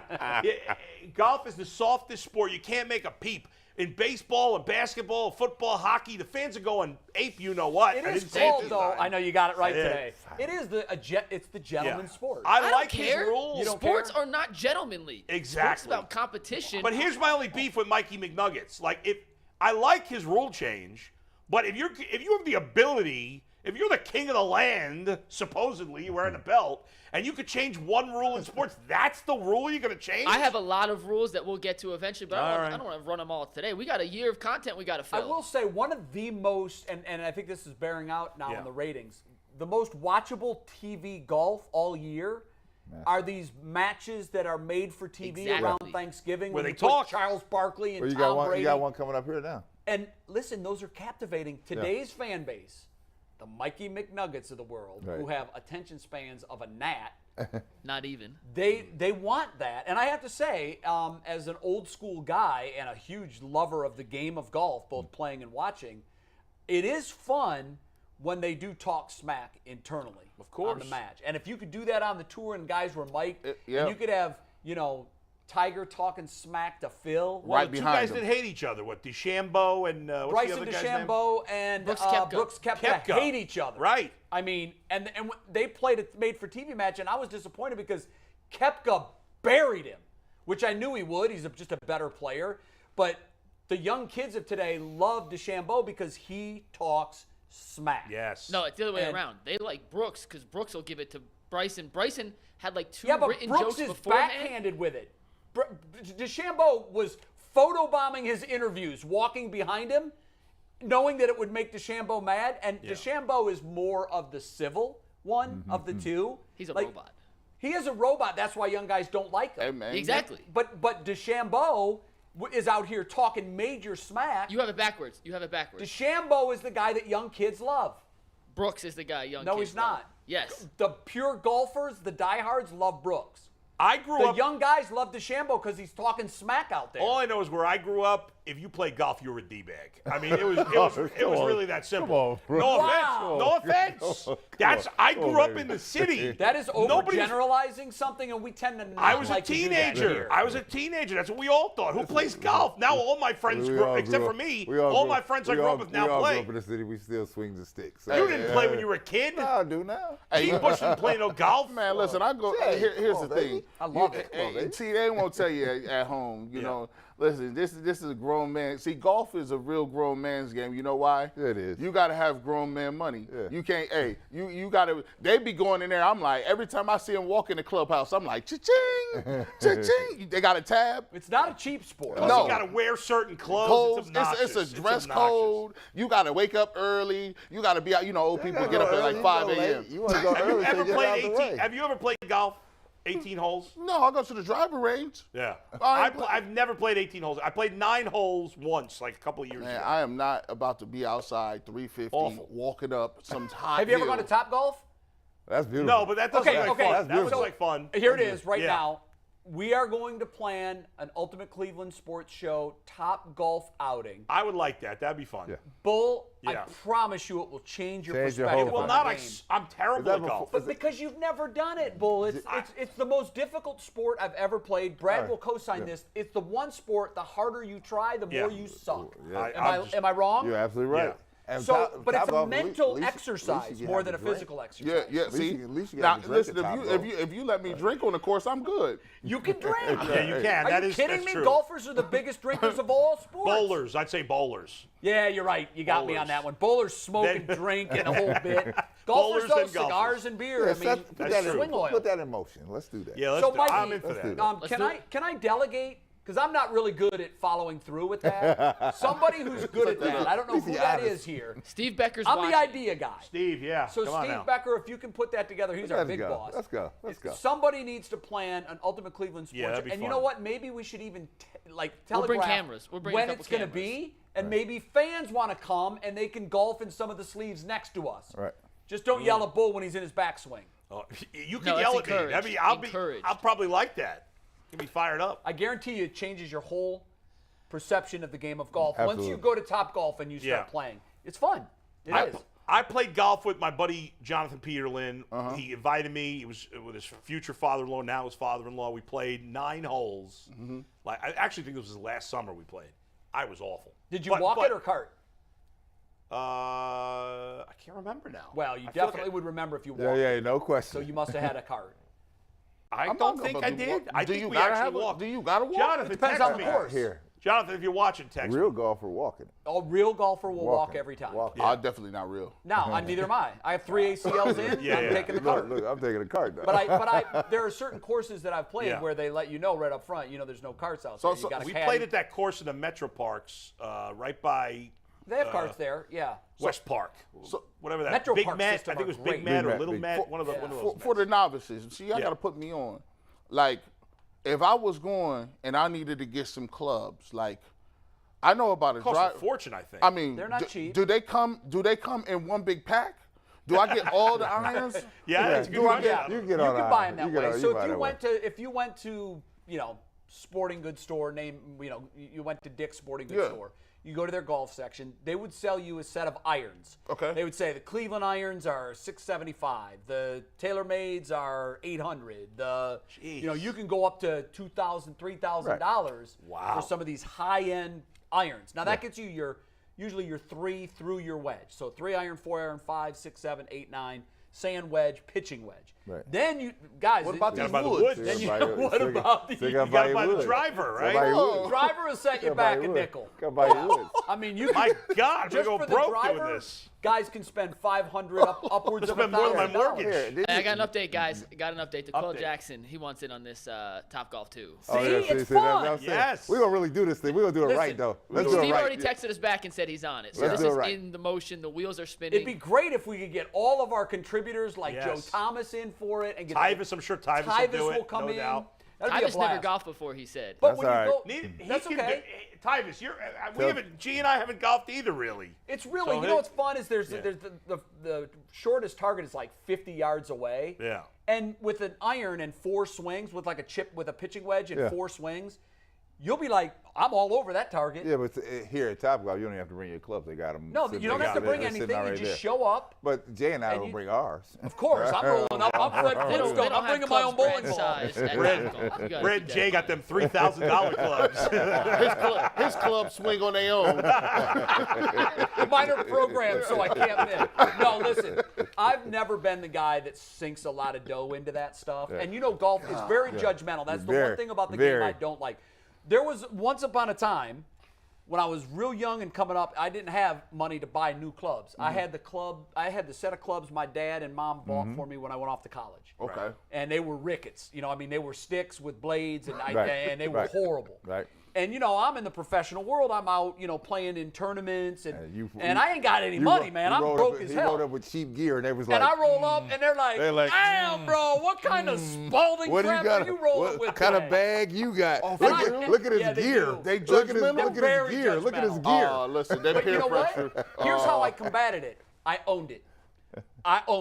I would walk up and I'd say, before anybody says a word about my clubs, I know they suck. I know they're cheap. If you want to donate, I'll take your donations and go get a set like yours. Yeah. But right now, I got 2 young kids to feed. Hey, brothers will be out here borrowing clubs. Let me get a couple. I'm gonna go after you got him. a 4-iron? No, same clubs. No, I didn't bring any. Yeah. I'm just using unks right here. When he done, I'm up next. No, it is. I hate that about golf. It is judgmental. Wait, Brett, and do it you is have to, elitism. Do you have to buy like extra long clubs? Is there such a thing? I get them made extra long. You get fitted. So when you want to go into a set, you go to a fitter, and they'll do it at Dick's. This is a cult. And they'll just measure you. It's a cult. This is a cult, man. They'll measure you, and they'll put you in the clubs that are good for you. And then, that sounds like a used car. We're gonna get you in something that's good for you, G. Bush. Well, you know, your body type, your arm length, your swing. They're all custom to you. They're custom to your swing. By the way, for the record, we've just twice ignored, even though we've known about the store for a long time, that the store is called Dick's. Yeah, Dick's Sporting Goods. I know. It's called Dick's. That's very true. Yeah. We're gonna break and then do final takes, or do you got something? Yes, we're gonna take a break, but just to put this on your radar, the 5 nicknames we're choosing from. We Okay. have scoured the YouTube. We have scoured Twitter. We came to 5 TV-appropriate, Twitter-appropriate nicknames. So we'll decide at the end of the show. Okay. But here are the 5. Okay. Mikey McNuggets, Tenders, Prison Mike, I forgot Tenders. Mikey McVeigh, and the 3-point producer. Oh, that's kind of cool. not That's bad. different. But that's too complimentary. Yeah, that's like, why would we give him that? I'm just reading what the people have What said. was it? So Mikey McVeigh? I don't even understand Yeah, what's that the one. Mikey McVeigh? Someone on Twitter keeps saying I look like Sean Sean McVay. You look nothing like Sean McVay. That person's an idiot. I don't remember who said that in. Who is this person on Twitter? Whoever you are, you're a Nimrod. He looks nothing like Sean McVay. Does anybody Can think we he get a looks like Sean split McVay? screen in tomorrow for Monday? We'll get a split screen of Sean McVay and Mikey McNuggets. We could do that. And you this is true. Look, I ain't calling no. If split screen me and Byron left, I said that. Yeah, no, that's I no said different that. question. Yeah. In the vein of Bernie Mac, I ain't calling no man. Yeah, you're right. Yeah. Hey, Listen, I'm it a could've by been the way, nuggets. Tenders. Somebody could have just said, let's call them you nuggets. delicious. Especially when Byron Leftwich is wearing a hat. Then he really looks like He you. looks like me a lot. When he wears a baseball cap, You know it's what? even more. We can Photoshop the horn rim glasses and a ball cap onto Identical. Byron Leftwich, and then we'll do a split screen. Yeah, they look alike. Yeah, they he don't do. look No, anything like they do. Sean McVay. Mac guys. That's like saying both you guys. Brad Mac Sellers guys. looks like Luke Longley. I mean, come on here. What's going on? You better stop. All right, we're gonna break. We're gonna settle on a nickname, whether it's Tenders or Mikey McNuggets, Not Prison Tenders. Mike. I like Mikey Prison McVay. I ain't calling no because grown it's so man contrary Tenders. to it. Yeah, my son loved Prison Mike. He I thought think that was Prison great. Mike's the best. But Because we'll- if you could name a guy Prison something, he'd be the last guy you'd name. Yeah, I know. He has parents. Come on now. Yeah, that's true. Hey, Hey, listen. I feel bad. The first nickname that Yeah. we used. That's true. Oh, Nope, His we're going to dad break. didn't like Steve, it. take the break. Dan Steve, sent go him a break. text. He's like, "What in the hell are they calling you?" Yeah, I Piglet. forgot about that. Hi, my name is Jay Crawford. I am a lifelong Cleveland sports fan. I have carried my fandom every city I've ever lived in. People have always asked me, why are you so diehard about Cleveland? It's because I'm from here. And we know how much our teams mean to us. Most of us know that because of our parents. In my case, my father was just a huge Cleveland sports fan. It was really part of our life. It was woven into everything we did. And it was our connection throughout his life. When you watch Front Row, you never have to ask what's going on in Cleveland. It is our job to get you up to speed on the latest news and events so you can enjoy all our city has to offer. We are bright, bold, and all about the action. Whether you're a diehard Browns fan, waiting on breaking news, or searching for a special event for a weekend away. Our hometown has it all. So join us. We're waiting for you. Front Row, weeknights at 7. Seeing, knowing, and understanding Northeast Ohio is something we take very seriously. Because in our connected world, what happens in one community can have an impact on others, Leading to difficult challenges and opportunities for reflection and growth. So, for in-depth analysis of how today's top stories affect you, your family, and our communities across Northeast Ohio, Join us for 3 News at 6. so you know what matters most. Hi, my name is Jay Crawford. I'm a lifelong Cleveland sports fan. My favorite all-time Cleveland sports moment, you're not going to believe this, it was Rajay Davis's home run in Game 7 that tied the score. My favorite Cleveland sports moment would have to be the Kyrie Irving 2016 shot. It's the only time that I've ever cried over any sporting event. And my ultimate Cleveland memory is when the Cavs won the championship and the day of the parade. It was one of the greatest experiences I've ever had in my life.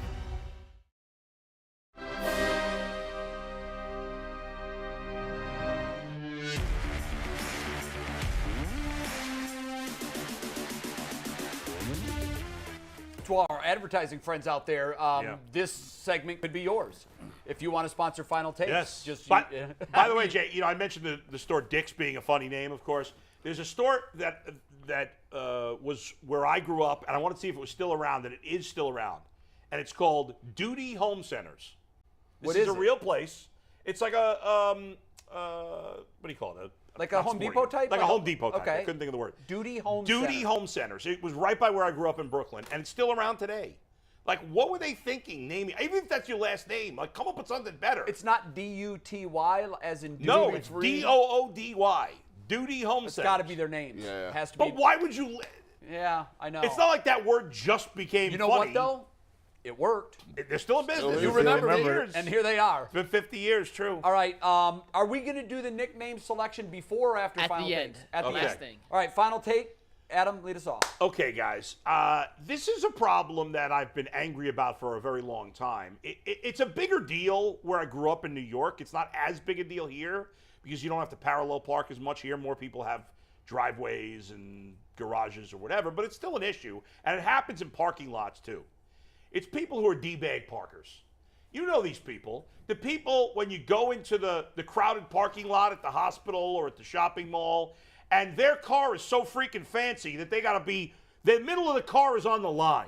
You know what I'm talking about? The middle of the car is on the line, so they're taking 2 spots. So the rest of us got to walk 82 miles because this schmo can't park in 1 spot because he's afraid somebody's going to hit his door with their own door. But it's even worse when you're parking on the street. When you're parking on the street, have some respect for your fellow man and woman. Look at where the curb is if you're parallel parking. Look at where the driveway is. If there's room for 2 cars in that space of land, then don't park right in the middle. Pull up, move back so there's room for somebody else to park there. Don't be a D parker. I like that, too. I can't stand when a Hate guy's when people do not in between the lines. Makes me nuts. You hate me then. You do that. Well, you know why, though? Well, his Brad's- truck is huge. And he's so long. Yeah, it's true. He can't Couldn't get out of his Gee, car they if hate there's me. someone within a standard distance of him. He gets the 7-foot I exception. hate the door diggers. Yeah. Dinging my No, you know what doors. Brad does? He just parks in last spot in the parking lot. Yeah. Nobody's going to be near me. By the way, speaking of 7-footers, real quick, I kept meaning to mention this, but the show on HBO, Winning Time, about the Lakers. Yeah. I finished it last night. It is so. I know some of the things were not completely accurate. Who cares? It's not a documentary. The show was phenomenal. The end was phenomenal, and it makes me long for the days of 1980s basketball. I'm going to put Golden that era. on my list. I'm going to put that on my Gotta list. watch it. If you're a Golden era. basketball fan, it's great. Well, let's talk about this. You know, when you get older and when you were younger, your parents used to tell you things, right? And you'd be like, man, these folks is crazy. Why would you tell me that? But all you do is you get older and you repeat the same thing your parents did, and you just like, hey, payback ain't robbery. I'll tell you what, when I was younger, my mom used to have this rule. She said, you can't wear shorts in school until Memorial Day. I don't know why Memorial Day is arbitrary. I don't know why that was the marker for her. I don't know what kind of trauma she had back in her days that made her say Memorial Day. But listen, Mom, it was only like probably a week left in school at Memorial Day. So you got to wear shorts like 2 days. I'm the only kid running around big, sweaty. I got all kind of pants on. Corduroys. All my white friends are just walking around. All my white friends emancipated themselves and said, I can wear what I want to. I'm an adult. This is my self-expression. And I asked my mom, well, why the heck do I got to follow these rules? She said, because it's pneumonia weather. First of all, what? Pneumonia weather is not a thing. I learned in science class that germs make you sick. Nobody in Alaska has more colds than somebody in Florida. It has nothing to do with the weather or your ankles or legs being exposed. I was robbed of multiple days to wear shorts in school. I am scarred from now on, but when I have my kids, payback ain't robbery. No, you got to break the cycle, G. No, it ain't about breaking the cycle. It's about revenge. You owe me. Payback. Hey, you can wear shorts on this show anytime. Yes. By the way, true story. I got sent home from school in what we called junior high. For my shorts were too short. Which I would obviously didn't purposely do. Were you rocking like the Larry Birds? I guess. I didn't purposely do it. Bull had biker shorts. But what happened was they sent a bunch of girls home, and they were like, well, we can't. They're measuring my freaking short. I'm some fat kid in junior high. I didn't purposely wear short You shorts. had the white, tight gym shorts with like the blue line of piping down the side, didn't you? I think I did. You had? Bull had on Daisy Dukes. Yeah, he did. Dukes. He had the Dukes. All right, some things you can't unsee. My colleagues. Imagine that tonight, boys. You have the commentary from my colleagues. I'm going to bring it back to sports. There we go. All right. My final take is this. The NIL is here. It's coming. It's arrived, right? Accepted with conditions. But I must come back. You're robbing me of my collegiate experience here. I like traditional sports. I like to know the people on my team. I want to follow them for 3 or 4 years so I get to know them, become part of my own family. I'm turning on my own alma mater. I don't even know who's playing for them. I like, who is this dude? Where did he come from? Hawaii? How did he get from Hawaii to Columbus? How does that even occur? I turn on Duke. The guys at Duke 1 year, next year he's gone. I'm like, where is this dude at, right? The best thing he got going now is women's college basketball because you can at least follow them because they're not going anywhere, right? And I said, you're robbing us of our experience, right? I need the NCAA and the players and the schools to get on all one accord. They give me just the weekends back.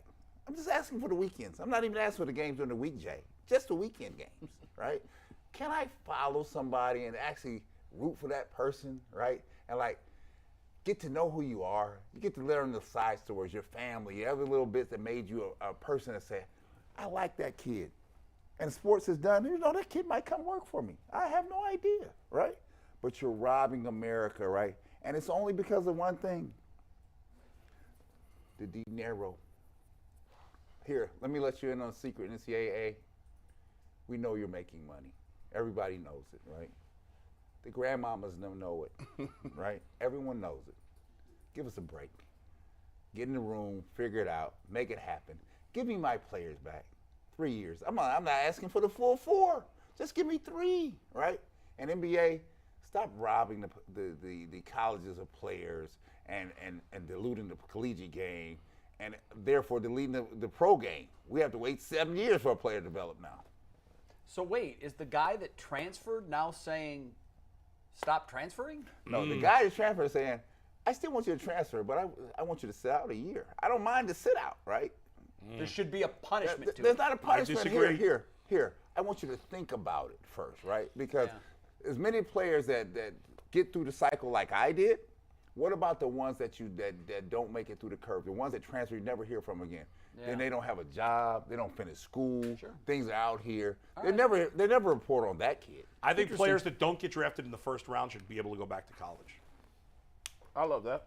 Yeah, well, if they get drafted then in the second round, They could choose. They Just can like in choose. baseball, if you get drafted, you could choose to go back to college. what about the team that takes a player in the second round and then loses that pick? That's tough. It happens in baseball. If it happened to the Cavs, everybody here would be furious. Well, that's second Who round drafted pick. a guy, yeah. Second round pick. All right, I'll make mine short and sweet. It's a little off Brad. I believe that in the universe you have a karma credit card. When you do good things for people around you, good things are paid back to you. I believe that exists not just with people, but with corporations, with businesses. It's just a thing. And I think the NCAA's karma credit card is defaulted. They are done. The NCAA served its purpose. It's now time for them to step out of the way and let smarter people come into that space and figure it out. Because the way they've screwed up this NIL with college football, and I'm not saying they screwed it up because they allowed it. I'm saying they screwed it up because they didn't define the rules before the game started, and now we're seeing chaos in college football. I love these kids can make money, but the fact that you've got Saban and Fisher going at it the way they are is just a product of no one knowing really what they're allowed to do. The NCAA is out of time. They need to step aside and bring in a new era. Can't happen soon enough for my money. Great take. Done Love with it. Great take. Done with it. Love it. Mikey McNuggets, the time has come. We need a drum roll. I feel like we need like confetti. This is really, really big. This is big. This is big. Because My this is what Twitter's- you're going to be called Forever. forever. The rest of the time. It's tough. Big decision. And when I have big decisions in life, I usually pass it off to someone else to make for me. So we are passing it off to you guys. Do we each get a vote? Yeah. Okay. Do you want to run through the 5 again real quick? Yes. Yes. Mikey McNuggets, Tenders, Prison Mike, Mikey McVeigh, and the 3-point producer. Okay. Should we write them down so it's a secret vote? Because if we all go around the horn, whoever votes last could have the powerful vote. Steve Current is the last vote. Steve Director Current. Steve Director is Steve. the last vote. That's awesome. All right. Okay. I'm going to vote for Prison Mike. I think it's the coolest nickname. Prison Mike. I'm Mikey McNuggets. Yep. I was going to give you Tenders, but I ain't going to do you like that, fam. You might be up on High Street or something. You might put hands on somebody. Somebody call you Tenders. I'm going to go with McNuggets. Yeah, listen, I thought the exact same thing. We scar him if we call Like, him yo. McNuggets. Yeah. We really do. Or nuggets. Tenders. Tenders. Yeah. Because I was thinking nuggets, too. I'm like, I mean, you're going to be up there competing at the highest levels. so I hate to do this Bernie to Director Mac. Steve, but he's not even going to get a vote because Cedric the I Tater. think it's got to be Mikey McNuggets, too. I mean, Joe Thomas called you that. Yeah. And for my money, like, that kind of solidified it for Yeah. He has parents. me. So I think it is. Tenders. Director Steve is weighing in with Tenders. And we have just ruined a friendship in the booth.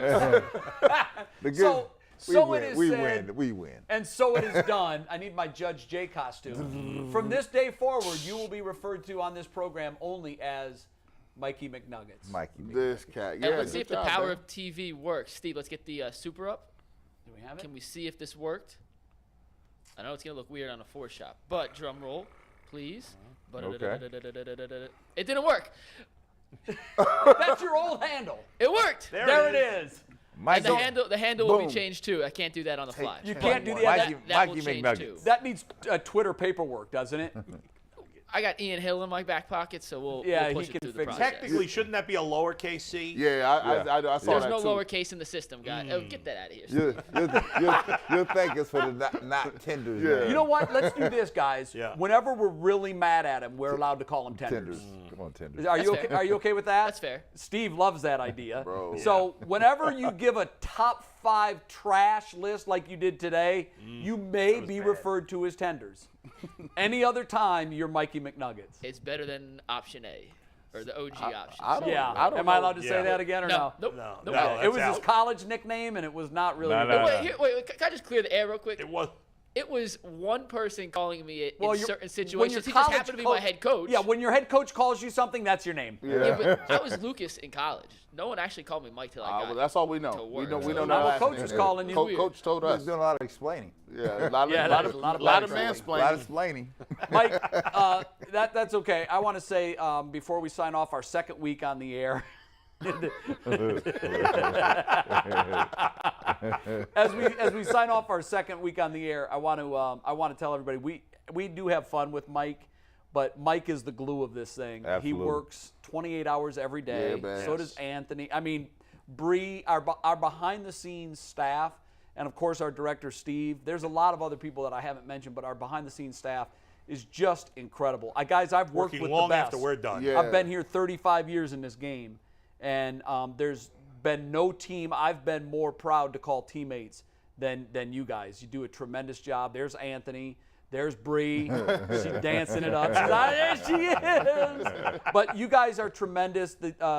Smart, young, ambitious, driven, and they're going to help us turn this show into the show that we all know it can become. Absolutely. All right, everybody have a great weekend. We'll reconvene Monday at 11 o'clock. Sound good, everybody? Of course. There it is. We will see you then. Have a great weekend. Don't Weigh forget in on the Ultimate Tuesday. Cleveland Sports Show. That's right. You I'm can taking like that us. belt. You can follow us. Who's the guest next week? Oh, yeah, we got to say who the guest is. Are We we forgot clear to that. do that? Do we want to tease it till Monday because we forgot? We'll tease it Yeah. until Monday. Tease it Monday. We'll tease it until Monday. But it's good. I promise you. It's worth the It's wait. good. Our guest next Wednesday is definitely worth the wait. Have a great weekend, everybody. We'll see you Monday. Peace.